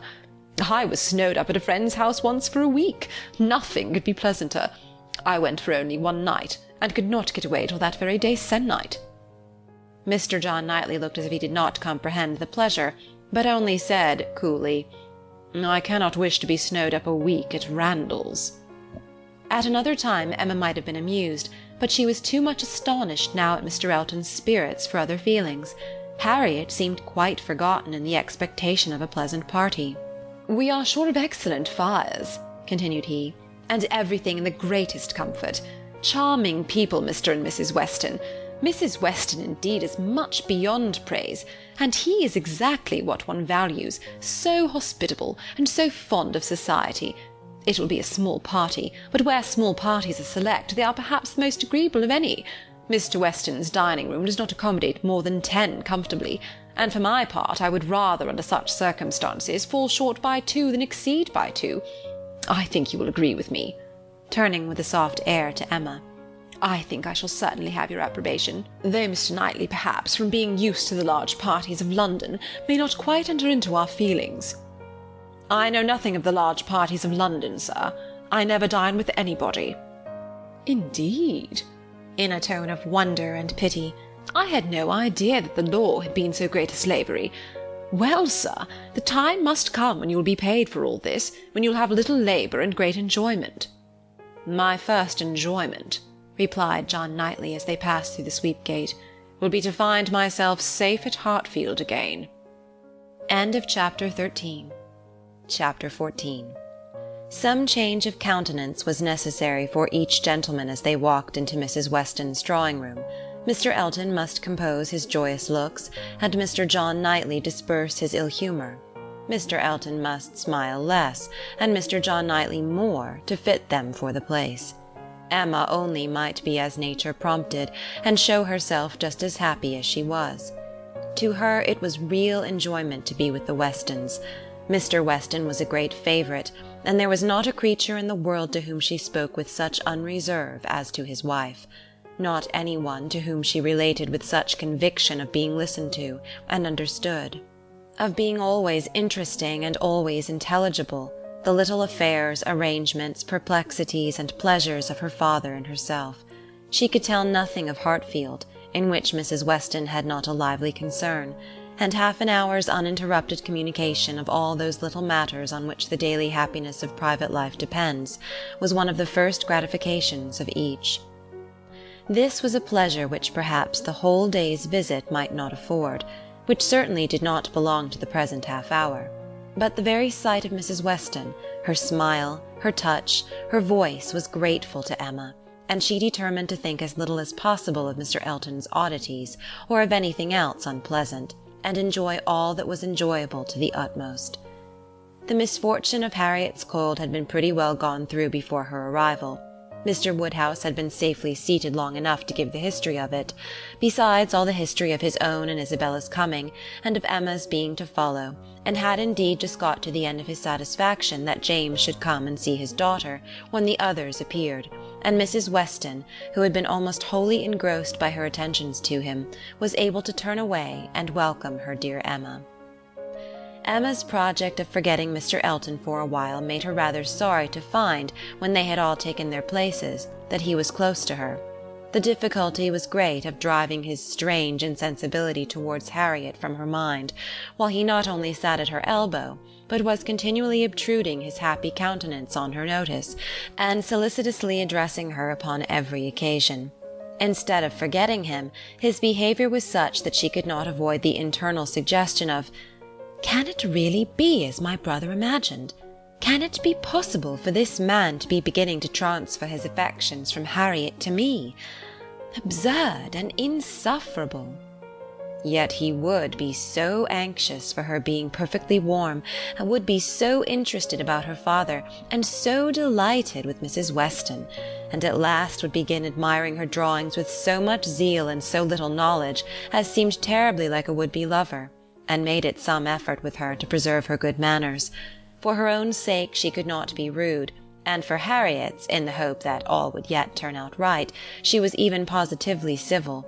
But it was an effort, especially as something was going on amongst the others, in the most overpowering period of Mr. Elton's nonsense, which she particularly wished to listen to. She heard enough to know that Mr. Weston was giving some information about his son. She heard the words "my son" and "Frank" and "my son" repeated several times over, and from a few other half-syllables very much suspected that he was announcing an early visit from his son. But before she could quiet Mr. Elton, the subject was so completely past that any reviving question from her would have been awkward. Now it so happened that in spite of Emma's resolution of never marrying, there was something in the name, in the idea of Mr. Frank Churchill, which always interested her. She had frequently thought, especially since his father's marriage with Miss Taylor, that if she were to marry, he was the very person to suit her in age, character, and condition. He seemed, by this connection between the families, quite to belong to her. She could not but suppose it to be a match that everybody who knew them must think of. That Mr. and Mrs. Weston did think of it she was very strongly persuaded, and though not meaning to be induced by him, or by anybody else, to give up a situation which she believed more replete with good than any she could change it for, she had a great curiosity to see him. a decided intention of finding him pleasant, of being liked by him to a certain degree, and a sort of pleasure in the idea of their being coupled in their friends' imaginations. With such sensations, Mr. Elton's civilities were dreadfully ill-timed, but she had the comfort of appearing very polite, while feeling very cross, and of thinking that the rest of the visit could not possibly pass without bringing forward the same information again, or the substance of it, from the open-hearted Mr. Weston. So it proved, for when happily released from Mr. Elton, and seated by Mr. Weston at dinner, he made use of the very first interval in the cares of hospitality, the very first leisure from the saddle of mutton, to say to her, "We want only 2 more to be just the right number. I should like to see 2 more here, your pretty little friend, Miss Smith, and my son, and then I should say we were quite complete. I believe you did not hear me telling the others in the drawing-room that we are expecting Frank. I had a letter from him this morning, and he will be with us within a fortnight." Emma spoke with a very proper degree of pleasure, and fully assented to his proposition of Mr. Frank Churchill and Miss Smith making their party quite complete. "He has been wanting to come to us," continued Mr. Weston, "ever since September. Every letter has been full of it, but he cannot command his own time. He has those to please who must be pleased, and who, between ourselves, are sometimes to be pleased only by a good many sacrifices. But now I have no doubt of seeing him here about the 2nd week in January." "What a very great pleasure it will be to you, and Mrs. Weston is so anxious to be acquainted with him that she must be almost as happy as yourself." "Yes, she would be, but that she thinks there will be another put off. She does not depend upon his coming so much as I do, but she does not know the parties so well as I do. The case, you see, is—but this is quite between ourselves, I did not mention a syllable of it in the other room. There are secrets in all families, you know. The case is that a party of friends are invited to pay a visit at Enscombe in January, and that Frank's coming depends upon their being put off. If they are not put off, he cannot stir. But I know they will, because it is a family that a certain lady of some consequence at Enscombe has a particular dislike to, and though it is thought necessary to invite them once in 2 or 3 years, they always are put off when it comes to the point. I have not the smallest doubt of the issue. I am as confident of seeing Frank here before the middle of January as I am of being here myself. But your good friend there," nodding towards the upper end of the table, "has so few vagaries herself, and has been so little used to them at Hartfield, that she cannot calculate on their effects as I have been long in the practice of doing." "I am sorry there should be anything like doubt in the case," replied Emma, "but am disposed to side with you, Mr. Weston. If you think he will come, I shall think so too, for you know Enscombe." "Yes, I have some right to that knowledge, though I have never been at the place in my life. She is an odd woman. But I never allow myself to speak ill of her on Frank's account, for I do believe her to be very fond of him. I used to think she was not capable of being fond of anybody except herself, but she has always been kind to him, in her way, allowing for little whims and caprices, and expecting everything to be as she likes, and it is no small credit, in my opinion, to him that he should excite such an affection, for though I would not say it to anybody else, she has no more heart than a stone to people in general, and the devil of a temper." Emma liked the subject so well that she began upon it to Mrs. Weston very soon after their moving into the drawing-room, wishing her joy, yet observing that she knew the first meeting must be rather alarming. Mrs. Weston agreed to it, but added that she should be very glad to be secure of undergoing the anxiety of a first meeting at the time talked of. "For I cannot depend upon his coming. I cannot be so sanguine as Mr. Weston. I am very much afraid that it will all end in nothing. Mr. Weston, I dare say, has been telling you exactly how the matter stands." "Yes, it seems to depend upon nothing but the ill-humour of Mrs. Churchill, which I imagine to be the most certain thing in the world." "My Emma," replied Mrs. Weston, smiling, "what is the certainty of caprice?" Then, turning to Isabella, who had not been attending before, "You must know, my dear Mrs. Knightley, that we are by no means so sure of seeing Mr. Frank Churchill, in my opinion, as his father thinks. It depends entirely upon his aunt's spirits and pleasure, in short, upon her temper. To you, to my 2 daughters, I may venture on the truth. Mrs. Churchill rules at Enscombe, and is a very odd-tempered woman, and his coming now depends upon her being willing to spare him." "Oh, Mrs. Churchill! Everybody knows Mrs. Churchill," replied Isabella, and I am sure I never think of that poor young man without the greatest compassion. To be constantly living with an ill-tempered person must be dreadful. It is what we, happily, have never known anything of, but it must be a life of misery. What a blessing that she never had any children. Poor little creatures, how unhappy she would have made them. Emma wished she had been alone with Mrs. Weston.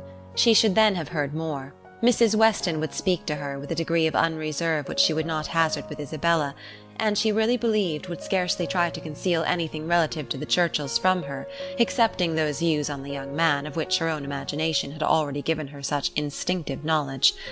But at present there was nothing more to be said. Mr. Woodhouse very soon followed them into the drawing-room. To be sitting long after dinner was a confinement that he could not endure. Neither wine nor conversation was anything to him, and gladly did he move to those with whom he was always comfortable. While he talked to Isabella, however, Emma found an opportunity of saying, "And so you do not consider this visit from your son as by any means certain? I am sorry for it. The introduction must be unpleasant whenever it takes place, and the sooner it could be over the better." "Yes, and every delay makes one more apprehensive of other delays. Even if this family, the Braithwaites, are put off, I am still afraid that some excuse may be found for his disappointing us. I cannot bear to imagine any reluctance on his side, but I am sure there is a great wish on the Churchills to keep him to themselves. There is jealousy. They are jealous even of his regard for his father. In short, I can feel no dependence on his coming, and I wish Mr. Weston were less sanguine." "He ought to come," said Emma. "If he could only stay a couple of days, he ought to come. And one can hardly conceive a young man's not having it in his power to do as much as that. A young woman, if she fall into bad hands, may be teased, and kept at a distance from those she wants to be with, but one cannot comprehend a young man's being under such restraint as not to be able to spend a week with his father if he likes it." "One ought to be at Enscombe, and know the ways of the family before one decides upon what he can do," replied Mrs. Weston. "One ought to use the same caution, perhaps, in judging of the conduct of any one individual of any one family. But Enscombe, I believe, certainly must not be judged by general rules. She is so very unreasonable, and everything gives way to her." "But she is so fond of the nephew. He is so very great a favourite. Now, according to my idea of Mrs. Churchill, it would be most natural that while she makes no sacrifice for the comfort of the husband, to whom she owes everything, while she exercises incessant caprice towards him, she should frequently be governed by the nephew, to whom she owes nothing at all." "My dearest Emma, do not pretend with your sweet temper to understand a bad one, or to lay down rules for it. You must let it go its own way. I have no doubt of his having at times considerable influence, but it may be perfectly impossible for him to know beforehand when it will be." Emma listened, and then coolly said, "I shall not be satisfied unless he comes." "He may have a great deal of influence on some points," continued Mrs. Weston, "and on others very little, and among those on which she is beyond his reach, it is but too likely may be this very circumstance of his coming away from them to visit us." Chapter 15. Mr. Woodhouse was soon ready for his tea, and when he had drank his tea he was quite ready to go home, and it was as much as his three companions could do to entertain away his notice of the lateness of the hour, before the other gentlemen appeared. Mr. Weston was chatty and convivial, and no friend to early separations of any sort, but at last the drawing-room party did receive an augmentation. Mr. Elton, in very good spirits, was one of the first to walk in. Mrs. Weston and Emma were sitting together on a sofa. He joined them immediately, and with scarcely an invitation, seated himself between them. Emma, in good spirits, too, from the amusement afforded her mind by the expectation of Mr. Frank Churchill, was willing to forget his late improprieties, and be as well satisfied with him as before, and on his making Harriet his first subject, was ready to listen with most friendly smiles. He professed himself extremely anxious about her fair friend, her fair, lovely, amiable friend. Did she know, had she heard anything about her since their being at Randalls, he felt much anxiety. He must confess that the nature of her complaint alarmed him considerably. And in this style he talked on for some time very properly, not much attending to any answer, but altogether sufficiently awake to the terror of a bad sore throat, and Emma was quite in charity with him. But at last there seemed a perverse turn. It seemed all at once as if he were more afraid of its being a bad sore throat on her account than on Harriet's, more anxious that she should escape the infection than that there should be no infection in the complaint. He began with great earnestness to entreat her to refrain from visiting the sick chamber again for the present, to entreat her to promise him not to venture into any such hazard till he had seen Mr. Perry and learnt his opinion, and though she tried to laugh it off and bring the subject back into its proper course, there was no putting an end to his extreme solicitude about her. She was vexed. It did appear, there was no concealing it, exactly like the pretence of being in love with her instead of Harriet, an inconstancy, if real, the most contemptible and abominable, and she had difficulty in behaving with temper. He turned to Mrs. Weston to implore her assistance.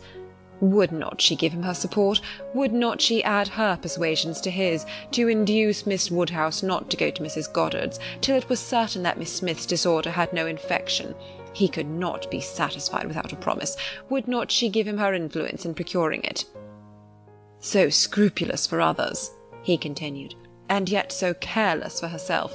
She wanted me to nurse my cold by staying at home to-day, and yet will not promise to avoid the danger of catching an ulcerated sore throat herself. Is this fair, Mrs. Weston?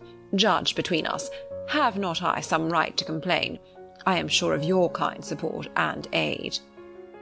Emma saw Mrs. Weston's surprise, and felt that it must be great, at an address which, in words and manner, was assuming to himself the right of first interest in her, and as for herself, she was too much provoked and offended to have the power of directly saying anything to the purpose. She could only give him a look, but it was such a look as she thought must restore him to his senses, and then left the sofa, removing to a seat by her sister, and giving her all her attention. She had not time to know how Mr. Elton took the reproof, so rapidly did another subject succeed, for Mr. John Knightley now came into the room from examining the weather, and opened on them all with the information of the ground being covered with snow, and of its still snowing fast, with a strong drifting wind, concluding with these words to Mr. Woodhouse. "This will prove a spirited beginning of your winter engagements, sir. Something new for your coachman and horses to be making their way through a storm of snow." Poor Mr. Woodhouse was silent from consternation, but everybody else had something to say. Everybody was either surprised or not surprised, and had some question to ask or some comfort to offer. Mrs. Weston and Emma tried earnestly to cheer him and turn his attention from his son-in-law, who was pursuing his triumph rather unfeelingly. "I admired your resolution very much, sir," said he, "in venturing out in such weather, for of course you saw there would be snow very soon. Everybody must have seen the snow coming on. I admired your spirit, and I dare say we shall get home very well. Another hour or two's snow can hardly make the road impassable, and we are 2 carriages. If one is blown over in the bleak part of the common field, there will be the other at hand. I dare say we shall all be safe at Hartfield before midnight." Mr. Weston, with triumph of a different sort, was confessing that he had known it to be snowing some time, but had not said a word, lest it should make Mr. Woodhouse uncomfortable, and be an excuse for his hurrying away. As to there being any quantity of snow fallen or likely to fall to impede their return, that was a mere joke. He was afraid they would find no difficulty. He wished the road might be impassable, that he might be able to keep them all at Randalls, and with the utmost good-will was sure that accommodation might be found for everybody, calling on his wife to agree with him, that with a little contrivance everybody might be lodged, which she hardly knew how to do, from the consciousness of there being but 2 spare rooms in the house. "What is to be done, my dear Emma? What is to be done?" was Mr. Woodhouse's first exclamation, and all that he could say for some time. To her he looked for comfort, and her assurances of safety, her representation of the excellence of the horses and of James, and of their having so many friends about them, revived him a little. His eldest daughter's alarm was equal to his own. The horror of being blocked up at Randalls while her children were at Hartfield was full in her imagination, and fancying the road to be now just passable for adventurous people, but in a state that admitted no delay, she was eager to have it settled, that her father and Emma should remain at Randalls, while she and her husband set forward instantly through all the possible accumulations of drifted snow that might impede them. "You had better order the carriage directly, my love," said she. "I dare say we shall be able to get along, if we set off directly, and if we do come to anything very bad, I can get out and walk. I am not at all afraid. I should not mind walking half the way. I could change my shoes, you know, the moment I got home, and it is not the sort of thing that gives me cold." "Indeed," replied he. "Then, my dear Isabella, it is the most extraordinary sort of thing in the world, for in general everything does give you cold. Walk home? You are prettily shod for walking home, I dare say. It will be bad enough for the horses." Isabella turned to Mrs. Weston for her approbation of the plan. Mrs. Weston could only approve. Isabella then went to Emma, but Emma could not so entirely give up the hope of their all being able to get away, and they were still discussing the point, when Mr. Knightley, who had left the room immediately after his brother's first report of the snow, came back again and told them that he had been out of doors to examine, and could answer for there not being the smallest difficulty in their getting home whenever they liked it, either now or an hour hence. He had gone beyond the sweep, some way along the Highbury road. The snow was nowhere above half an inch deep, in many places hardly enough to whiten the ground. A very few flakes were falling at present, but the clouds were parting, and there was every appearance of its being soon over. He had seen the coachman, and they both agreed with him in there being nothing to apprehend. To Isabella the relief of such tidings was very great, and they were scarcely less acceptable to Emma on her father's account, who was immediately set as much at ease on the subject as his nervous constitution allowed. But the alarm that had been raised could not be appeased so as to admit of any comfort for him while he continued at Randalls. He was satisfied of there being no present danger in returning home, but no assurances could convince him that it was safe to stay, and while the others were variously urging and recommending, Mr. Knightley and Emma settled it in a few brief sentences, thus: "Your father will not be easy. Why do you not go?" "I am ready, if the others are." "Shall I ring the bell?" "Yes, do." And the bell was rung, and the carriages spoken for. A few minutes more, and Emma hoped to see one troublesome companion deposited in his own house, to get sober and cool, and the other recover his temper and happiness when this visit of hardship were over. The carriage came, and Mr. Woodhouse, always the first object on such occasions, was carefully attended to his own by Mr. Knightley and Mr. Weston, but not all that either could say could prevent some renewal of alarm at the sight of the snow which had actually fallen, and the discovery of a much darker night than he had been prepared for. "He was afraid they should have a very bad drive. He was afraid poor Isabella would not like it, and there would be poor Emma in the carriage behind. He did not know what they had best do. They must keep as much together as they could." And James was talked to and given a charge to go very slow and wait for the other carriage. Isabella stepped in after her father. John Knightley, forgetting that he did not belong to their party, stepped in after his wife very naturally, so that Emma found, on being escorted and followed into the second carriage by Mr. Elton, that the door was to be lawfully shut on them, and that they were to have a tête-à-tête drive. It would not have been the awkwardness of a moment, it would have been rather a pleasure, previous to the suspicion of this very day, she could have talked to him of Harriet, and the 3/4 of a mile would have seemed but one. But now she would rather it had not happened. She believed he had been drinking too much of Mr. Weston's good wine, and felt sure that he would want to be talking nonsense. To restrain him as much as might be, by her own manners, she was immediately preparing to speak with exquisite calmness and gravity of the weather and the night.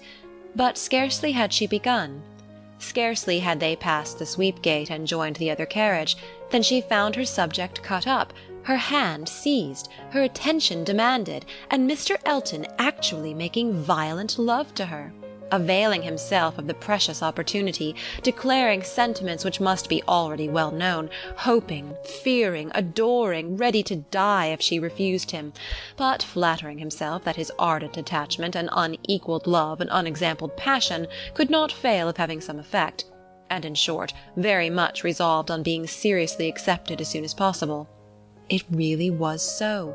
Without scruple, without apology, without much apparent diffidence, Mr. Elton, the lover of Harriet, was professing himself her lover. She tried to stop him, but vainly. He would go on and say it all. angry as she was, the thought of the moment made her resolve to restrain herself when she did speak. She felt that half this folly must be drunkenness, and therefore could hope it might only belong to the passing hour. Accordingly, with a mixture of the serious and the playful, which she hoped would best suit his half and half state, she replied, "I am very much astonished, Mr. Elton. This to me!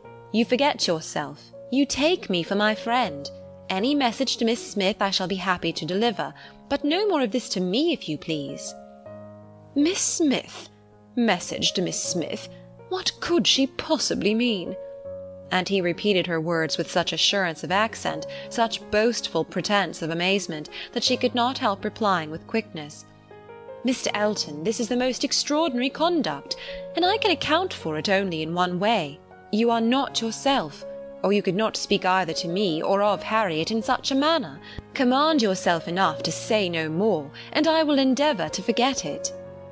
But Mr. Elton had only drunk wine enough to elevate his spirits, not at all to confuse his intellects. He perfectly knew his own meaning, and having warmly protested against her suspicion as most injurious, and slightly touched upon his respect for Miss Smith as her friend, but acknowledging his wonder that Miss Smith should be mentioned at all, he resumed the subject of his own passion, and was very urgent for a favourable answer. As she thought less of his inebriety, she thought more of his inconstancy and presumption, and with fewer struggles for politeness replied, "It is impossible for me to doubt any longer. You have made yourself too clear. Mr. Elton, my astonishment is much beyond anything I can express.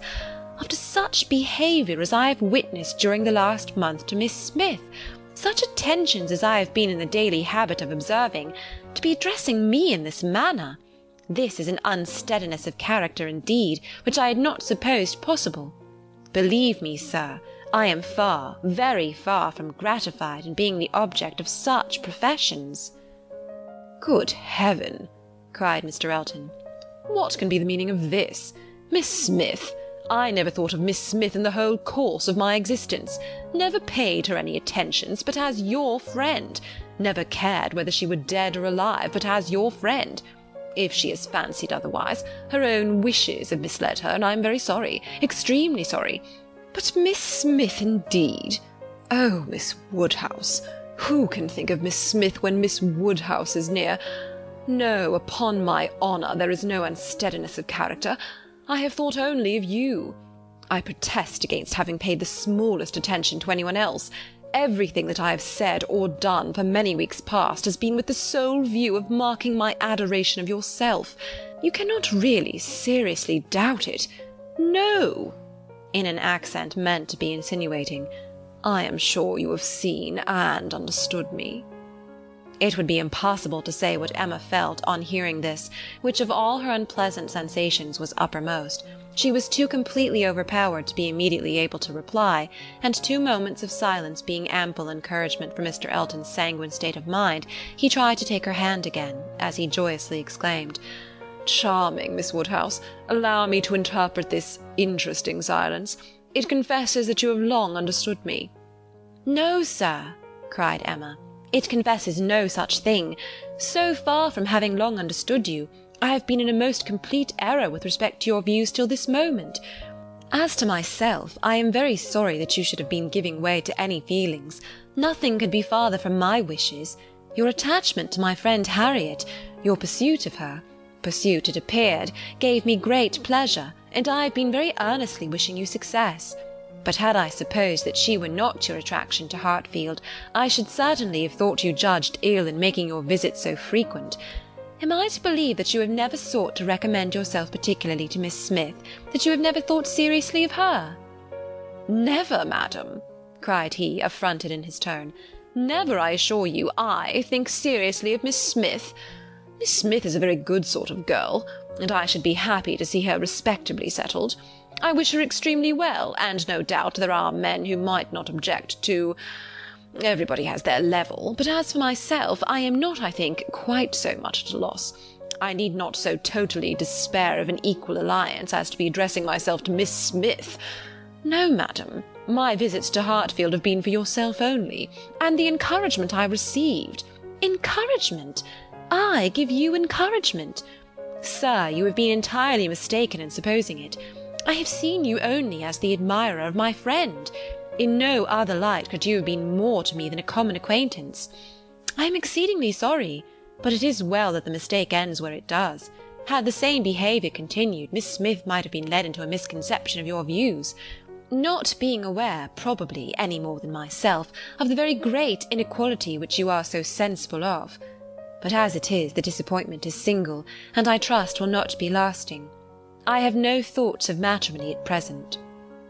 He was too angry to say another word, her manner too decided to invite supplication, and in this state of swelling resentment and mutually deep mortification, they had to continue together a few minutes longer, for the fears of Mr. Woodhouse had confined them to a foot-pace. If there had not been so much anger, there would have been desperate awkwardness, but their straightforward emotions left no room for the little zigzags of embarrassment. Without knowing when the carriage turned into Vicarage Lane, or when it stopped, they found themselves all at once at the door of his house, and he was out before another syllable passed. Emma then felt it indispensable to wish him a good night. The compliment was just returned, coldly and proudly, and under indescribable irritation of spirits she was then conveyed to Hartfield.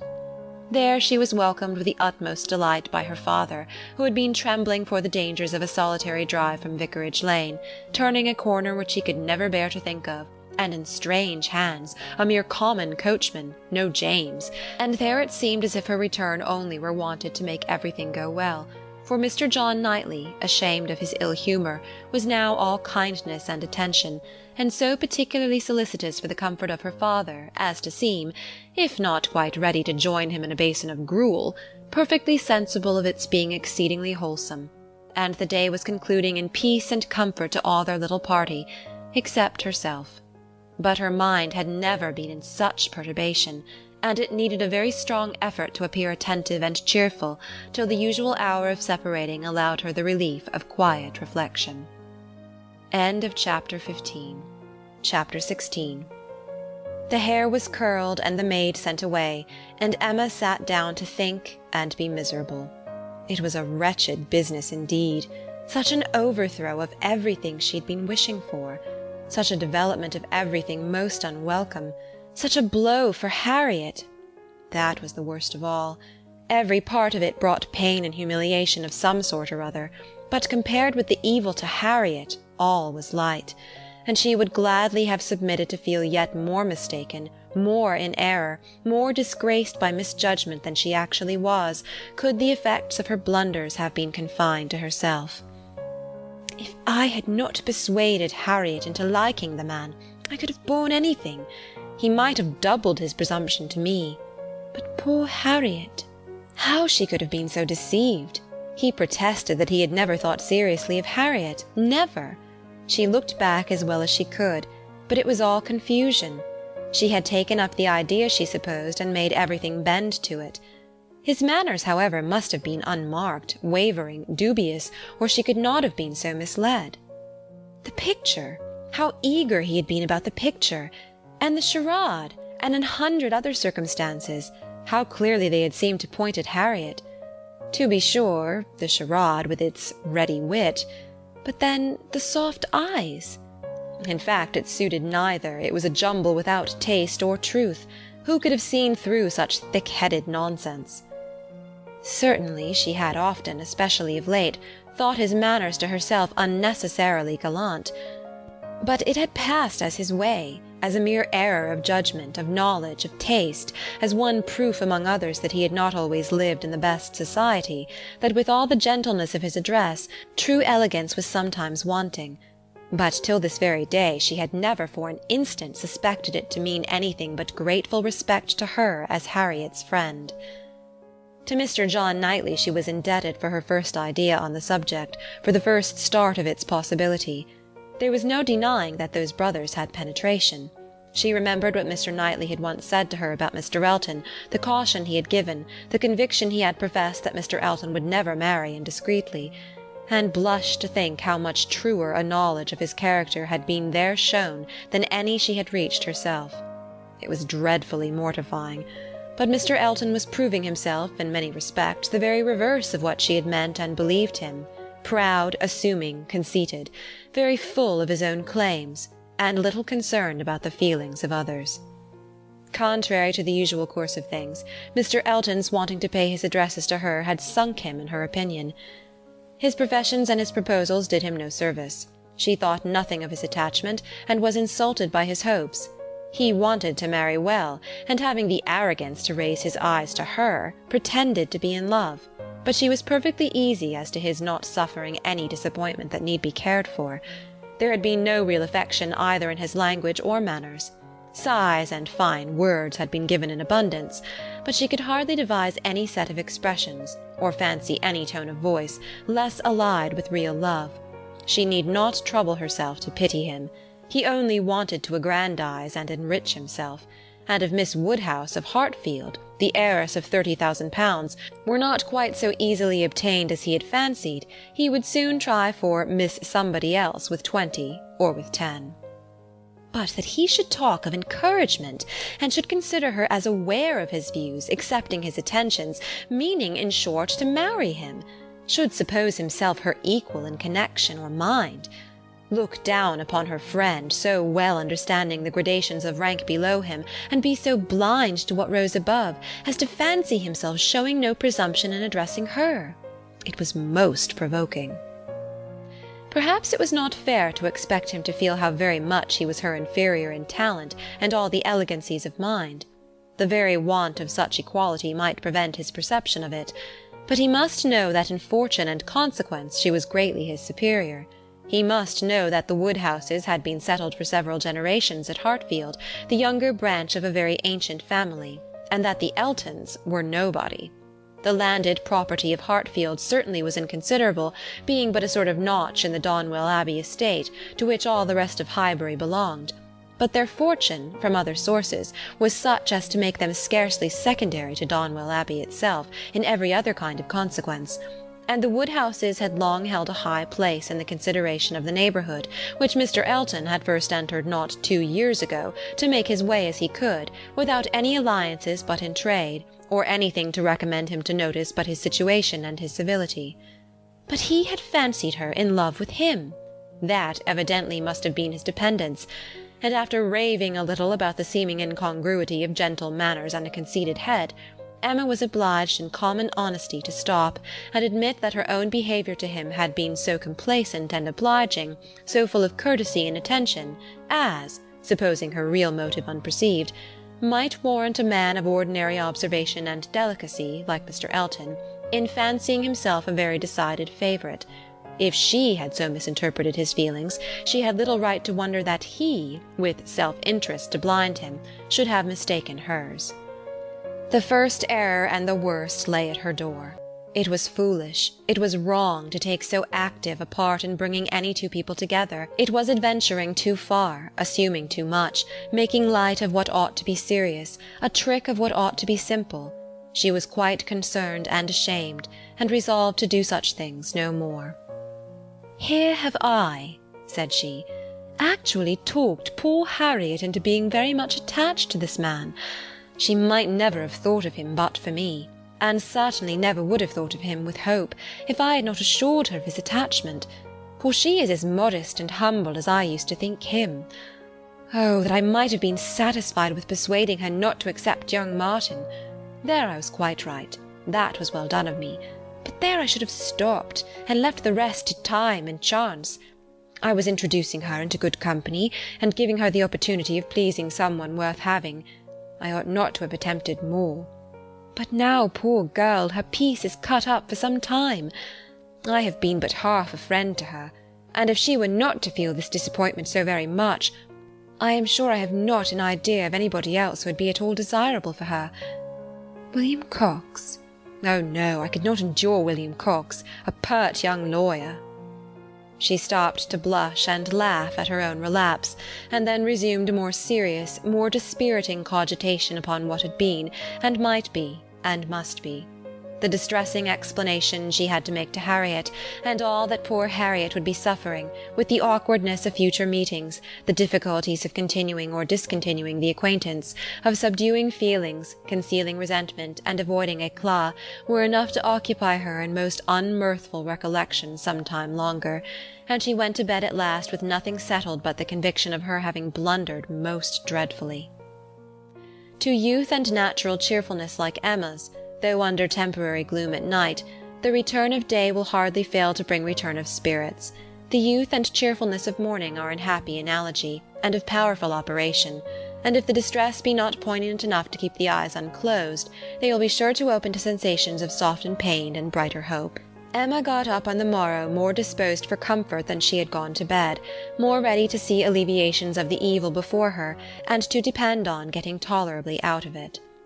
It was a great consolation that Mr. Elton should not really be in love with her, or so particularly amiable as to make it shocking to disappoint him; that Harriet's nature should not be of that superior sort in which the feelings are most acute and retentive, and that there could be no necessity for anybody's knowing what had passed except the three principals, and especially for her father's being given a moment's uneasiness about it. These were very cheering thoughts, and the sight of a great deal of snow on the ground did her further service, for anything was welcome that might justify their all three being quite asunder at present. The weather was most favourable for her, though Christmas Day she could not go to church. Mr. Woodhouse would have been miserable had his daughter attempted it, and she was therefore safe from either exciting or receiving unpleasant and most unsuitable ideas.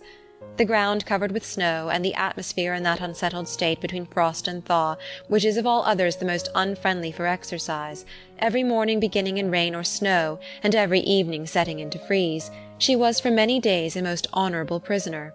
No intercourse with Harriet possible but by note, no church for her on Sunday any more than on Christmas Day, and no need to find excuses for Mr. Elton's absenting himself. It was weather which might fairly confine everybody at home, and though she hoped and believed him to be really taking comfort in some society or other, it was very pleasant to have her father so well satisfied with his being all alone in his own house, too wise to stir out, and to hear him say to Mr. Knightley, whom no weather could keep entirely from them, "Ah, Mr. Knightley, why do you not stay at home like poor Mr. Elton?" These days of confinement would have been, but for her private perplexities, remarkably comfortable, as such seclusion exactly suited her brother, whose feelings must always be of great importance to his companions, and he had besides so thoroughly cleared off his ill humour at Randalls that his amiableness never failed him during the rest of his stay at Hartfield. He was always agreeable and obliging, and speaking pleasantly of everybody, but with all the hopes of cheerfulness, and all the present comfort of delay, there was still such an evil hanging over her in the hour of explanation with Harriet, as made it impossible for Emma to be ever perfectly at ease. Chapter 17. Mr. and Mrs. John Knightley were not detained long at Hartfield. The weather soon improved enough for those to move who must move, and Mr. Woodhouse having, as usual, tried to persuade his daughter to stay behind with all her children, was obliged to see the whole party set off, and return to his lamentations over the destiny of poor Isabella, which poor Isabella, passing her life with those she doted on, full of their merits, blind to their faults, and always innocently busy, might have been a model of right feminine happiness. The evening of the very day on which they went brought a note from Mr. Elton to Mr. Woodhouse, a long, civil, ceremonious note, to say, with Mr. Elton's best compliments, that he was proposing to leave Highbury the following morning in his way to Bath, where, in compliance with the pressing entreaties of some friends, he had engaged to spend a few weeks, and very much regretted the impossibility he was under, from various circumstances of weather and business, of taking a personal leave of Mr. Woodhouse, of whose friendly civilities he should ever retain a grateful sense, and had Mr. Woodhouse any commands, should be happy to attend to them. Emma was most agreeably surprised. Mr. Elton's absence just at this time was the very thing to be desired. She admired him for contriving it, though not able to give him much credit for the manner in which it was announced. Resentment could not have been more plainly spoken than in a civility to her father, from which she was so pointedly excluded. She had not even a share in his opening compliments, her name was not mentioned, and there was so striking a change in all this, and such an ill-judged solemnity of leave-taking in his graceful acknowledgments, as she thought at first could not escape her father's suspicion. It did, however, Her father was quite taken up with the surprise of so sudden a journey, and his fears that Mr. Elton might never get safely to the end of it, and saw nothing extraordinary in his language. It was a very useful note, for it supplied them with fresh matter for thought and conversation during the rest of their lonely evening.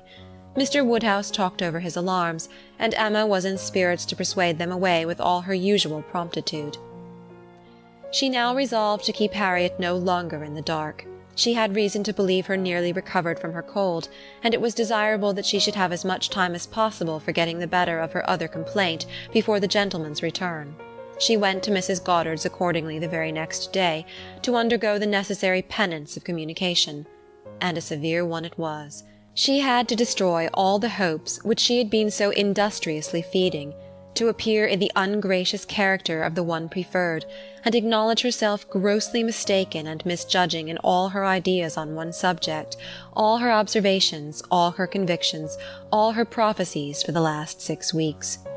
The confession completely renewed her first shame, and the sight of Harriet's tears made her think that she should never be in charity with herself again. Harriet bore the intelligence very well, blaming nobody, and in everything testifying such an ingenuousness of disposition and lowly opinion of herself as must appear with particular advantage at that moment to her friend. Emma was in the humour to value simplicity and modesty to the utmost, and all that was amiable, all that ought to be attaching, seemed on Harriet's side, not her own. Harriet did not consider herself as having anything to complain of. The affection of such a man as Mr. Elton would have been too great a distinction. She never could have deserved him, and nobody but so partial and kind a friend as Miss Woodhouse would have thought it possible. Her tears fell abundantly, but her grief was so truly artless that no dignity could have made it more respectable in Emma's eyes, and she listened to her and tried to console her with all her heart and understanding, really for the time convinced that Harriet was the superior creature of the two, and that to resemble her would be more for her own welfare and happiness than all that genius or intelligence could do. It was rather too late in the day to set about being simple-minded and ignorant, but she left her with every previous resolution confirmed of being humble and discreet, and repressing imagination all the rest of her life. Her second duty now, inferior only to her father's claims, was to promote Harriet's comfort, and endeavour to prove her own affection in some better method than by match-making. She got her to Hartfield, and showed her the most unvarying kindness, striving to occupy and amuse her, and by books and conversation to drive Mr. Elton from her thoughts. Time, she knew, must be allowed for this being thoroughly done, and she could suppose herself but an indifferent judge of such matters in general, and very inadequate to sympathize in an attachment to Mr. Elton in particular. But it seemed to her reasonable that at Harriet's age, and with the entire extinction of all hope, such a progress might be made towards a state of composure by the time of Mr. Elton's return, as to allow them all to meet again in the common routine of acquaintance, without any danger of betraying sentiments or increasing them. Harriet did think him all perfection, and maintained the non-existence of anybody equal to him in person or goodness, and did, in truth, prove herself more resolutely in love than Emma had foreseen. But yet it appeared to her so natural, so inevitable to strive against an inclination of that sort unrequited, that she could not comprehend its continuing very long in equal force. If Mr. Elton, on his return, made his own indifference as evident and indubitable as she could not doubt he would anxiously do, she could not imagine Harriet's persisting to place her happiness in the sight or the recollection of him. Their being fixed, so absolutely fixed, in the same place was bad for each, for all three. Not one of them had the power of removal, or of effecting any material change of society. They must encounter each other, and make the best of it. Harriet was farther unfortunate in the tone of her companions at Mrs. Goddard's, Mr. Elton being the adoration of all the teachers and great girls in the school, and it must be at Hartfield only that she could have any chance of hearing him spoken of with cooling moderation or repellent truth. Where the wound had been given, there must the cure be found, if anywhere, and Emma felt that, till she saw her in the way of cure, there could be no true peace for herself. Chapter 17. Chapter 18. Mr. Frank Churchill did not come. When the time proposed drew near, Mrs. Weston's fears were justified in the arrival of a letter of excuse. For the present he could not be spared, to his very great mortification and regret, but still he looked forward with the hope of coming to Randalls at no distant period. Mrs. Weston was exceedingly disappointed, much more disappointed, in fact, than her husband, though her dependence on seeing the young man had been so much more sober. But a sanguine temper, though for ever expecting more good than occurs, does not always pay for its hopes by any proportionate depression. It soon flies over the present failure, and begins to hope again. For half an hour Mr. Weston was surprised and sorry, but then he began to perceive that Frank's coming 2 or 3 months later would be a much better plan, better time of year, better weather, and that he would be able without any doubt to stay considerably longer with them than if he had come sooner.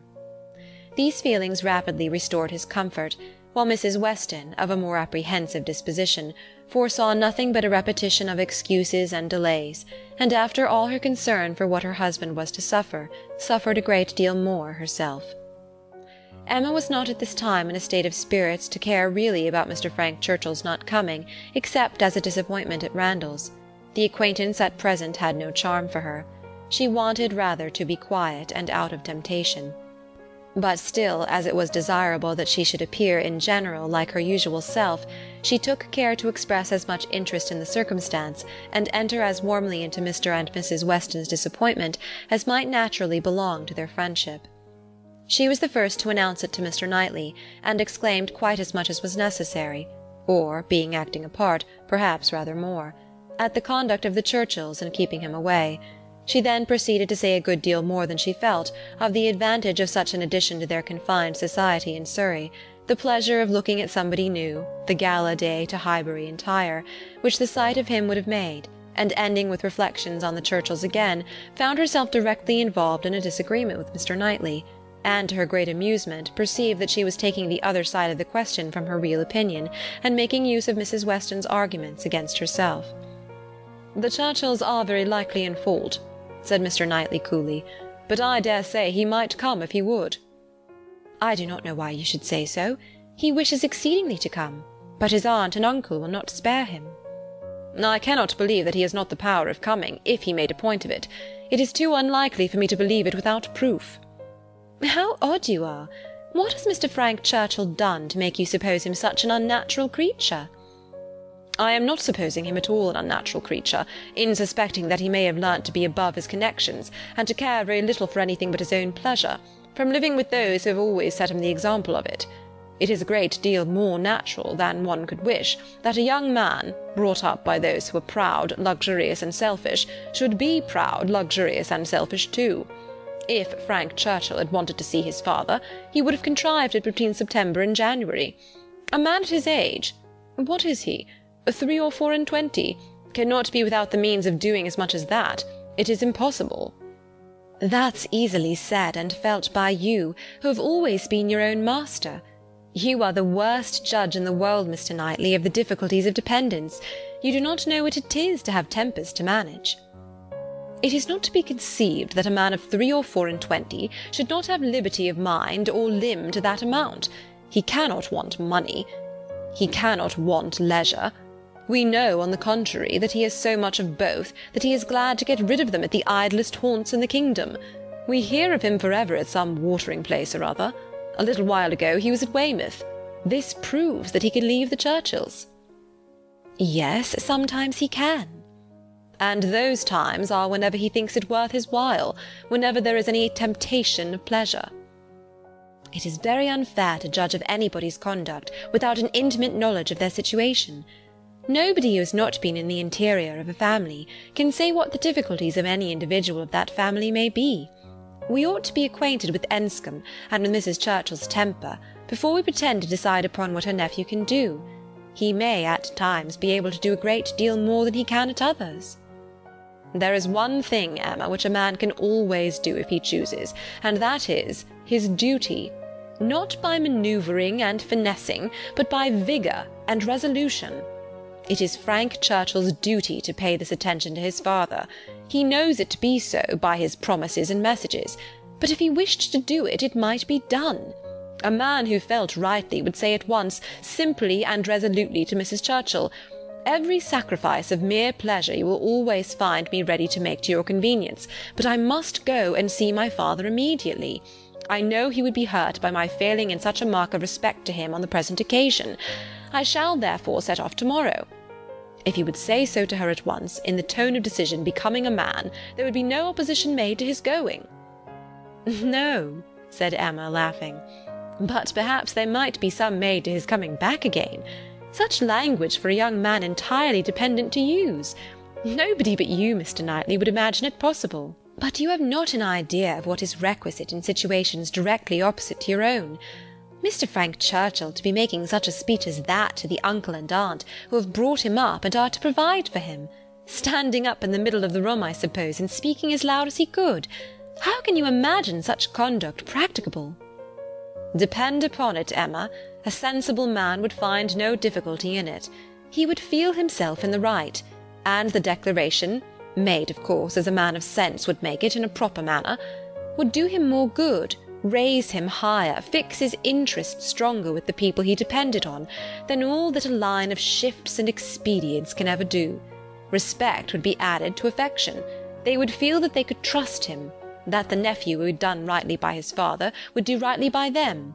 For they know as well as he does, as well as all the world must know, that he ought to pay this visit to his father, and while meanly exerting their power to delay it, are in their hearts not thinking the better of him for submitting to their whims.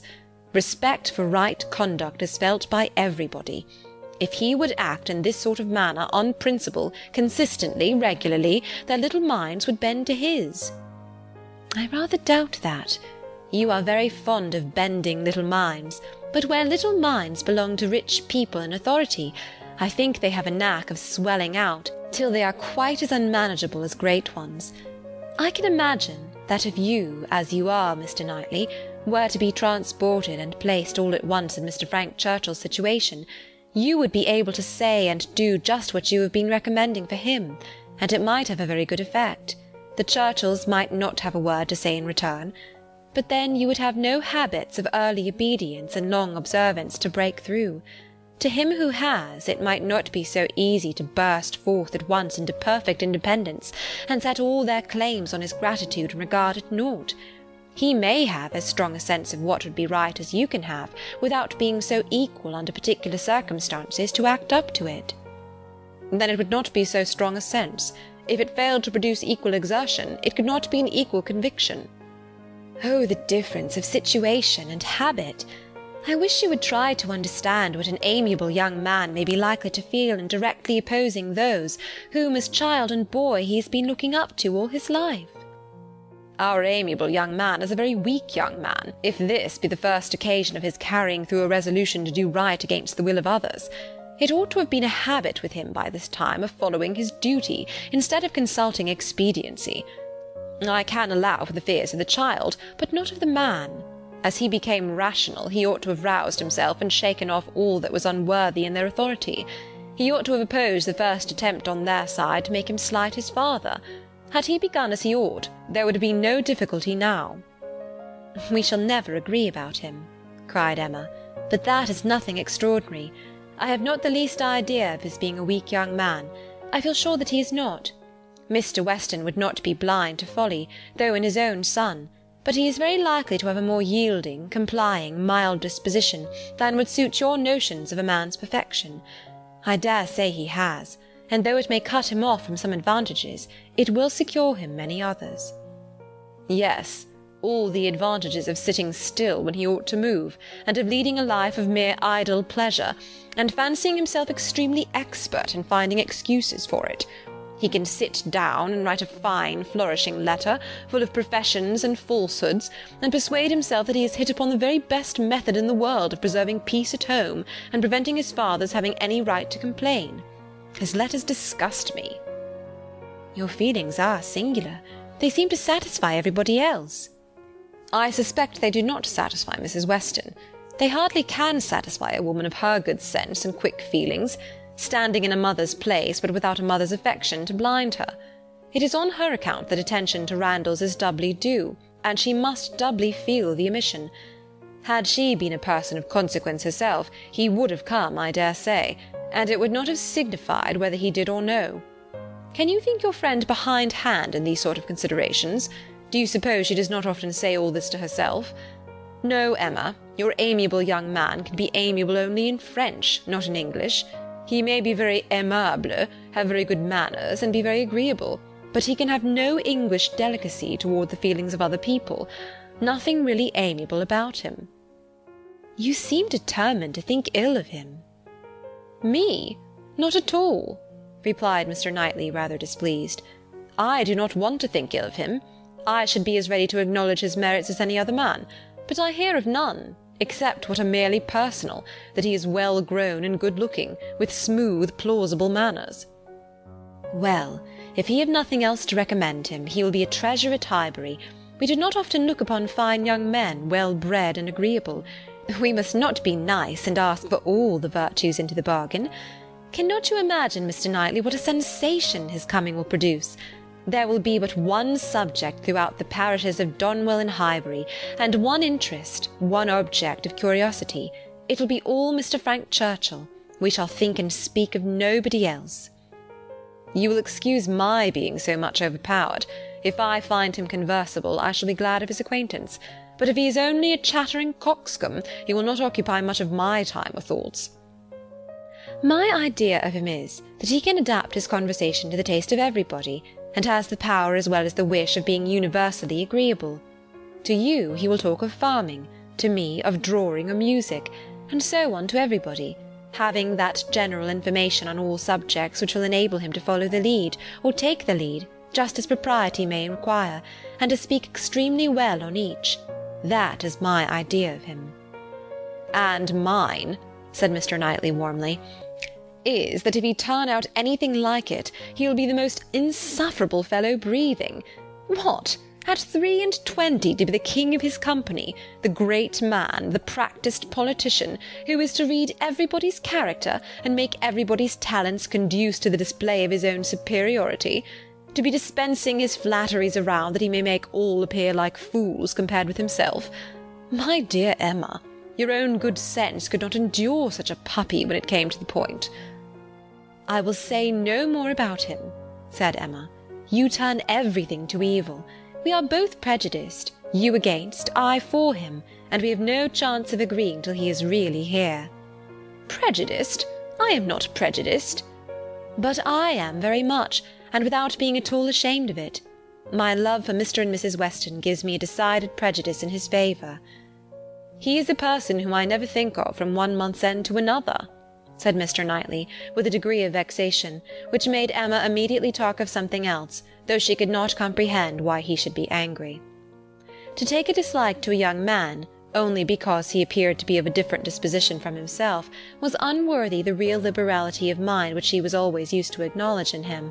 For with all the high opinion of himself, which she had often laid to his charge, she had never before for a moment supposed it could make him unjust to the merit of another. End of Chapter 18. End of Volume 1.